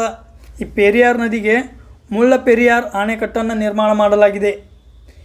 ಈ ಒಂದು ಡ್ಯಾಮ್ ಸಲುಂದ ಅಥವಾ ಮುಳ್ಳಪೆರಿಯಾರ್ ಅಣೆಕಟ್ಟು ನಿಮಿತ್ತ ತಮಿಳುನಾಡು ಮತ್ತು ಕೇರಳ ನಡುವೆ ನಿರಂತರ ಒಂದು ವಾದ ಅಥವಾ ಸಂಘರ್ಷ ನಡೀತಾನೆ ಇರ್ತದೆ. ಇದಷ್ಟು ಅಂತಾರಾಜ್ಯ ಜಲ ವಿವಾದಗಳು ಮತ್ತು ಅವುಗಳಿಗೆ ಸಂಬಂಧಿಸಿದ ರಾಜ್ಯಗಳನ್ನು ನೋಡಿದೆವು. ನೆಕ್ಸ್ಟ್ 14ನೇ ಪ್ರಶ್ನೆ. ಜುಲೈ 4, 2024 ಶಾಂಘೈ ಸಹಕಾರ ಸಂಸ್ಥೆ ಕಾಯಂ ಸದಸ್ಯತ್ವವನ್ನು ಪಡೆದ ದೇಶ ಯಾವುದು ಅಂತ ಕೇಳ್ಯಾನ. 2024 ಹೊಸದೊಂದು ರಾಷ್ಟ್ರ ಏನಾಗ್ತದೆ, ಶಾಂಘೈ ಸಹಕಾರ ಸಂಸ್ಥೆಯ ಒಂದು ಭಾಗವಾಗಿ ಸೇರ್ಪಡೆ ಆಗ್ತದೆ. ಅದು ಯಾವುದಂದ್ರೆ ಅದು ಬೆಲಾರುಸ್. ಬೆಲಾರುಸ್ ಈ ಶಾಂಘೈ ಸಹಕಾರ ಸಂಸ್ಥೆಗೆ ಸೇರುವ ಮೂಲಕ ಈ ಒಂದು ಸಂಸ್ಥೆಯ ಸದಸ್ಯರ ಸಂಖ್ಯೆ 10 ಆಗ್ತದೆ. ಸದಸ್ಯರ ಸಂಖ್ಯೆ ಎಷ್ಟಾಗ್ತದೆ? 10 ಆಗ್ತದೆ. ಸೊ ಈ 14ನೇ ಪ್ರಶ್ನೆಗೆ ಉತ್ತರ ಯಾವುದಂದ್ರೆ ಅದು ಬೆಲಾರುಸ್, ಆಪ್ಷನ್ 2. ಆದರೆ ಸ್ನೇಹಿತರೆ ಇಷ್ಟಕ್ಕೆ ಬಿಡುವುದಿಲ್ಲ. ಈ ಶಾಂಘೈ ಸಹಕಾರ ಸಂಘಟನೆ ಭಾಳ ಇಂಪಾರ್ಟೆಂಟ್ ಅದ. ಪ್ರತಿ ವರ್ಷ ಇದರ ಶೃಂಗಸಭೆಗಳು ನಡೀತಾವು. ಆದ್ದರಿಂದ ಯಾವ ರೀತಿ ನಿನ್ನೆ ನಾವು ಬ್ರಿಕ್ಸ್ ಬಗ್ಗೆ ಸಂಪೂರ್ಣವಾಗಿ ನೋಡಿದೆವು. ಯಾವುದೇ ಪ್ರಶ್ನೆ ರೇಸ್ ಆದ್ರೂ ಅಲ್ಲಿ 1 ಮಾರ್ಕ್ಸು ಹೋಗಲ್ಲ. ಅದೇ ರೀತಿಯಾಗಿ ನಾವು ಶಾಂಘೈ ಸಹಕಾರ ಸಂಘಟನೆ ಬದಲು ನೋಡೋಣ. ಮೂಲತಃ ಇದು 2001 ಸ್ಥಾಪನೆ ಆಗ್ತದೆ. 2001 ಜೂನ್ 5 ಎಲ್ಲಿ ಸ್ಥಾಪನೆ ಆಗ್ತದೆ? ಚೀನಾದ ಶಾಂಘೈದಲ್ಲಿ. ಆದ್ದರಿಂದ ಇದಕ್ಕೆ ಹೆಸರು ಶಾಂಘೈ ಸಹಕಾರ ಸಂಸ್ಥೆ ಅಂತೇಳಿ ಕರೀತಾರೆ. ನೆನಪಿಡಬೇಕು, ಚೀನಾದ ಶಾಂಘೈನಲ್ಲಿ ಸ್ಥಾಪನೆಯಾಗಿದೆ. ಆದರೆ ಕೇಂದ್ರ ಕಚೇರಿ ಎಲ್ಲಿದೆ ಅಂದ್ರೆ ಶಾಂಘೈಗೆ ಹೋಗೋದಿಲ್ಲ, ಬೀಜಿಂಗ್. ಕೇಂದ್ರ ಕಚೇರಿ ಬೀಜಿಂಗ್. ಆರಂಭದಲ್ಲಿ ಶಾಂಘೈ ಸಹಕಾರ ಸಂಸ್ಥೆ ನಿರ್ಮಾಣವಾಗಬೇಕಾದ್ರೆ 5 ರಾಷ್ಟ್ರಗಳು ಉಪಸ್ಥಿತಿದ್ದು. ಆದ್ದರಿಂದ ಇದನ್ನು ಶಾಂಘೈ 5 ಅಂತೇಳಿ ಕರೀತಾರೆ. ಶಾಂಘೈ 5 ಅಂದರೆ 5 ರಾಷ್ಟ್ರಗಳ ಉಪಸ್ಥಿತಿಯ ಮೇರೆಗೆ ಈ ಒಂದು ಸಂಸ್ಥೆಯನ್ನು ನಿರ್ಮಾಣ ಮಾಡಲಾಯಿತು. ಆರಂಭದಲ್ಲಿಯ 5 ರಾಷ್ಟ್ರಗಳು ಯಾವುವಂದ್ರೆ ಮೂಲತಃ ರಷ್ಯಾ, ಚೈನಾ 2 ನೆನಪಿಡಿದು. ನೆಕ್ಸ್ಟ್ ಈ ಸೆಂಟ್ರಲ್ ಏಷ್ಯಾ ಮಧ್ಯ ಏಷ್ಯಾದಲ್ಲಿ 3 ರಾಷ್ಟ್ರಗಳು ಉಪಸ್ಥಿತಿದ್ದು. 3 ರಾಷ್ಟ್ರಗಳು ಯಾವುವಂದ್ರೆ ತಜಕಿಸ್ತಾನ್, ಕಿರ್ಗಿಸ್ತಾನ್, ಕಜಕಿಸ್ತಾನ್. ಈ 3 ರಾಷ್ಟ್ರಗಳು ಸೇರಿ ಒಟ್ಟು 5 ರಾಷ್ಟ್ರಗಳು ಸೇರಿ 2001 ಶಾಂಘೈ ಸಹಕಾರ ಸಂಸ್ಥೆಯನ್ನು ನಿರ್ಮಾಣ ಮಾಡ್ತಾವು. ನಂತರ ಈ ಸಂಸ್ಥೆಗೆ ಉಜ್ಬೇಕಿಸ್ತಾನ್ ಸೇರ್ತದೆ. ಇದು ಕೂಡ 2001 ಸೇರ್ತದೆ. ಆದರೆ ಇದನ್ನು ಸ್ಥಾಪಕ ಸದಸ್ಯ ಅಂತೇಳಿ ಕರೆಯೋದಿಲ್ಲ. ಉಜ್ಬೇಕಿಸ್ತಾನ್ ಶಾಂಘೈ ಸಹಕಾರ ಸಂಸ್ಥೆಯ ಸ್ಥಾಪಕ ಸದಸ್ಯವಲ್ಲ. ಇದು ನಂತರದ ಕಾಲಘಟ್ಟದಲ್ಲಿ ಈ ಒಂದು ಸಂಸ್ಥೆಯನ್ನು ಸೇರ್ತದೆ. 6ನೇ ಸದಸ್ಯ ರಾಷ್ಟ್ರವಾಗಿ ಸೇರ್ತದೆ. 2017 ಅಸ್ತಾನಾ ಶೃಂಗಸಭೆಯ ಮೂಲಕ ಭಾರತ ಮತ್ತು ಪಾಕಿಸ್ತಾನ್ 2 ದೇಶಗಳು ಈ ಒಂದು ಸಂಸ್ಥೆಯನ್ನು ಸೇರ್ಪಡೆ ಮಾಡ್ತಾವು. ಹಾಗಾದರೆ ಭಾರತ 7ನೇದು, ಪಾಕಿಸ್ತಾನ್ 8ನೇ ರಾಷ್ಟ್ರ. 8 ರಾಷ್ಟ್ರ ಅದು. 2023 ಈ ಒಂದು ಶಾಂಘೈ ಸಹಕಾರ ಸಂಘಟನೆಗೆ ಅಥವಾ ಸಂಸ್ಥೆಗೆ ಇರಾನ್ ಅಧಿಕೃತವಾಗಿ ಸೇರ್ಪಡೆ ಆಗ್ತದೆ. 9ನೇ ರಾಷ್ಟ್ರವಾಗಿ ಇರಾನ್ ಸೇರ್ತದೆ. 10ನೇ ರಾಷ್ಟ್ರವಾಗಿ 2024ರಲ್ಲಿ ಬೆಲಾರೂಸ್ ಸೇರ್ಪಡೆ ಆಗ್ತದೆ. ಈಗ ತಾನೇ ನೋಡಿದೆವು. ಹಾಗಾದರೆ ಬೆಲಾರೂಸ್ ಶಾಂಘೈ ಸಹಕಾರ ಸಂಘಟನೆಯ ಅಥವಾ ಸಂಸ್ಥೆಯ 10ನೇ ಸದಸ್ಯ ರಾಷ್ಟ್ರ. ಕೇಂದ್ರ ಕಚೇರಿ ಎಲ್ಲಿದೆ ಅದು ಬೀಜಿಂಗ್ದಲ್ಲಿದೆ. ಯಾವ ಉದ್ದೇಶದಿಂದ ನಿರ್ಮಾಣ ಮಾಡಲಾಗಿದೆ ಅಂತ ಕೇಳ್ತಾರೆ. ಮೂಲತಃ ಶಾಂಘೈ ಸಹಕಾರ ಸಂಸ್ಥೆಯು ರಾಷ್ಟ್ರಗಳ ನಡುವೆ, ವಿಶೇಷವಾಗಿ ಈ ಒಂದು ಸದಸ್ಯ ರಾಷ್ಟ್ರಗಳ ನಡುವೆ ಪರಸ್ಪರ ಸಹಕಾರ, ಶಾಂತಿ ಒಂದು ಸ್ಥಾಪನೆ ಮಾಡುವ ಉದ್ದೇಶದಿಂದ ಇದನ್ನು ನಿರ್ಮಾಣ ಮಾಡಲಾಗಿದೆ. ಇದರದೇ ಭಾಗವಾಗಿ ರ್ಯಾಟ್ಸ್ ರೀಜನಲ್ ಆ್ಯಂಟಿ ಟೆರರಿಸ್ಟ್ ಸ್ಟ್ರಕ್ಚರ್ ಅಂತ ಕರಿತೇವೆ. ರೀಜನಲ್ ಆ್ಯಂಟಿ ಟೆರರಿಸ್ಟ್ ಸ್ಟ್ರಕ್ಚರ್ ಪ್ರಾದೇಶಿಕ ಭಯೋತ್ಪಾದನಾ ವಿರೋಧಿ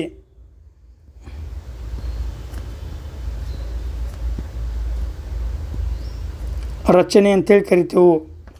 ರ್ಯಾಟ್ಸ್ ಇದು ಕೂಡ ಒಂದು ಸಂಸ್ಥೆ, ಶಾಂಘೈ ಸಹಕಾರ ಸಂಸ್ಥೆಯ ಭಾಗ ಅದಿದು. ಇದರ ಕೇಂದ್ರ ಕಚೇರಿ ಎಲ್ಲಿದೆ ಅಂದ್ರೆ ತಾಸ್ಕೆಂಟ್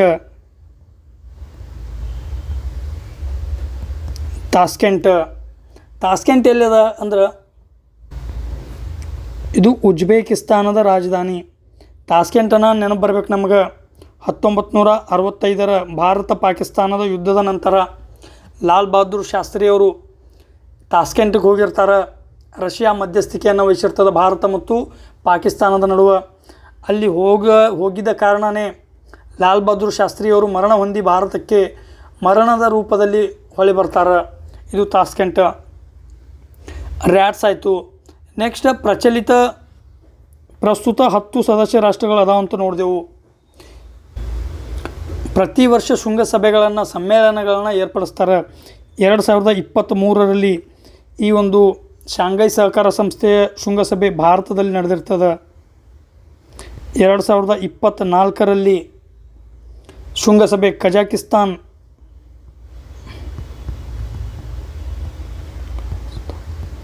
ಕಜಾಕಿಸ್ತಾನದಲ್ಲಿ ನಡೀತದೆ.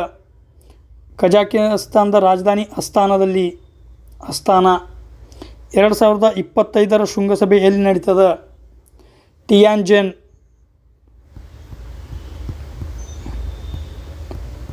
ಭಾರತದ ಪ್ರಧಾನಮಂತ್ರಿಗಳಾದ ನರೇಂದ್ರ ಮೋದಿಯವರು ಭಾಗವಹಿಸಿರ್ತಾರೆ.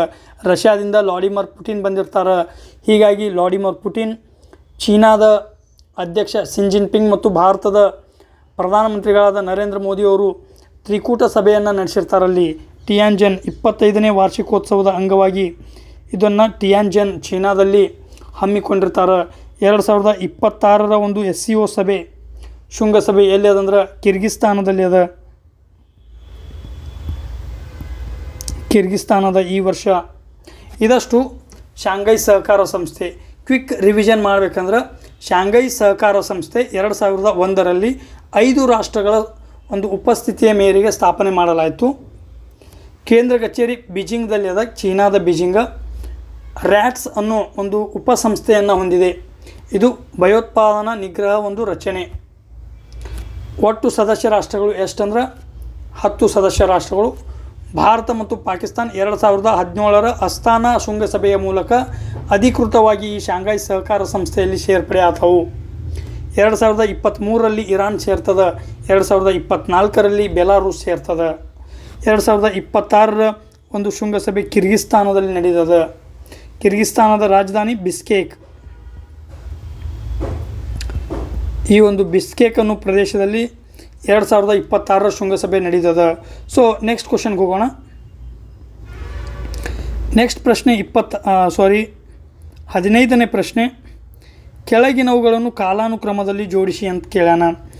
GVK ರಾವ್ ಸಮಿತಿ, ಅಶೋಕ್ ಮೆಹ್ತಾ ಸಮಿತಿ, ಪಂಚಾಯತ್ಗಳ ಉಪಬಂಧಗಳ ಕಾಯ್ದೆ, ಅನುಸೂಚಿತ ಪ್ರದೇಶಗಳಿಗೆ ವಿಸ್ತರಿಸುವುದು, ಪೇಸಾ ಕಾಯ್ದೆ ಅಂತೇಳಿ ಕರಿತೀವಿ ನಾವು. Panchayat extension to scheduled area, ಪಂಚಾಯತ್ಗಳ ಅನುಸೂಚಿತ ಪ್ರದೇಶಗಳಿಗೆ ವಿಸ್ತರಣೆ, 73ನೇ ಸಂವಿಧಾನ ತಿದ್ದುಪಡಿ ಕಾಯ್ದೆ. ಸ್ನೇಹಿತರೆ, ಇಲ್ಲಿ ನಾವು ಗಮನ ಇಡಬೇಕು. 1882ರಲ್ಲಿ ಈ ಪಂಚಾಯತ್ ರಾಜ್ಯ ವ್ಯವಸ್ಥೆ ಮ್ಯಾಗಿನ ಪ್ರಶ್ನೆಗಳು ನಿರಂತರವಾಗಿ ಬರ್ತಾವೆ. ಅದರಲ್ಲೂ ಈ KA ಮತ್ತು KA ಏನು ಮಾಡ್ತದೆ, ಪಂಚಾಯತ್ ರಾಜ್ ವ್ಯವಸ್ಥೆಗಳ ಮೇಲೆ ಪ್ರಶ್ನೆಗಳನ್ನು ಭಾಳ ಕೇಳ್ತದೆ.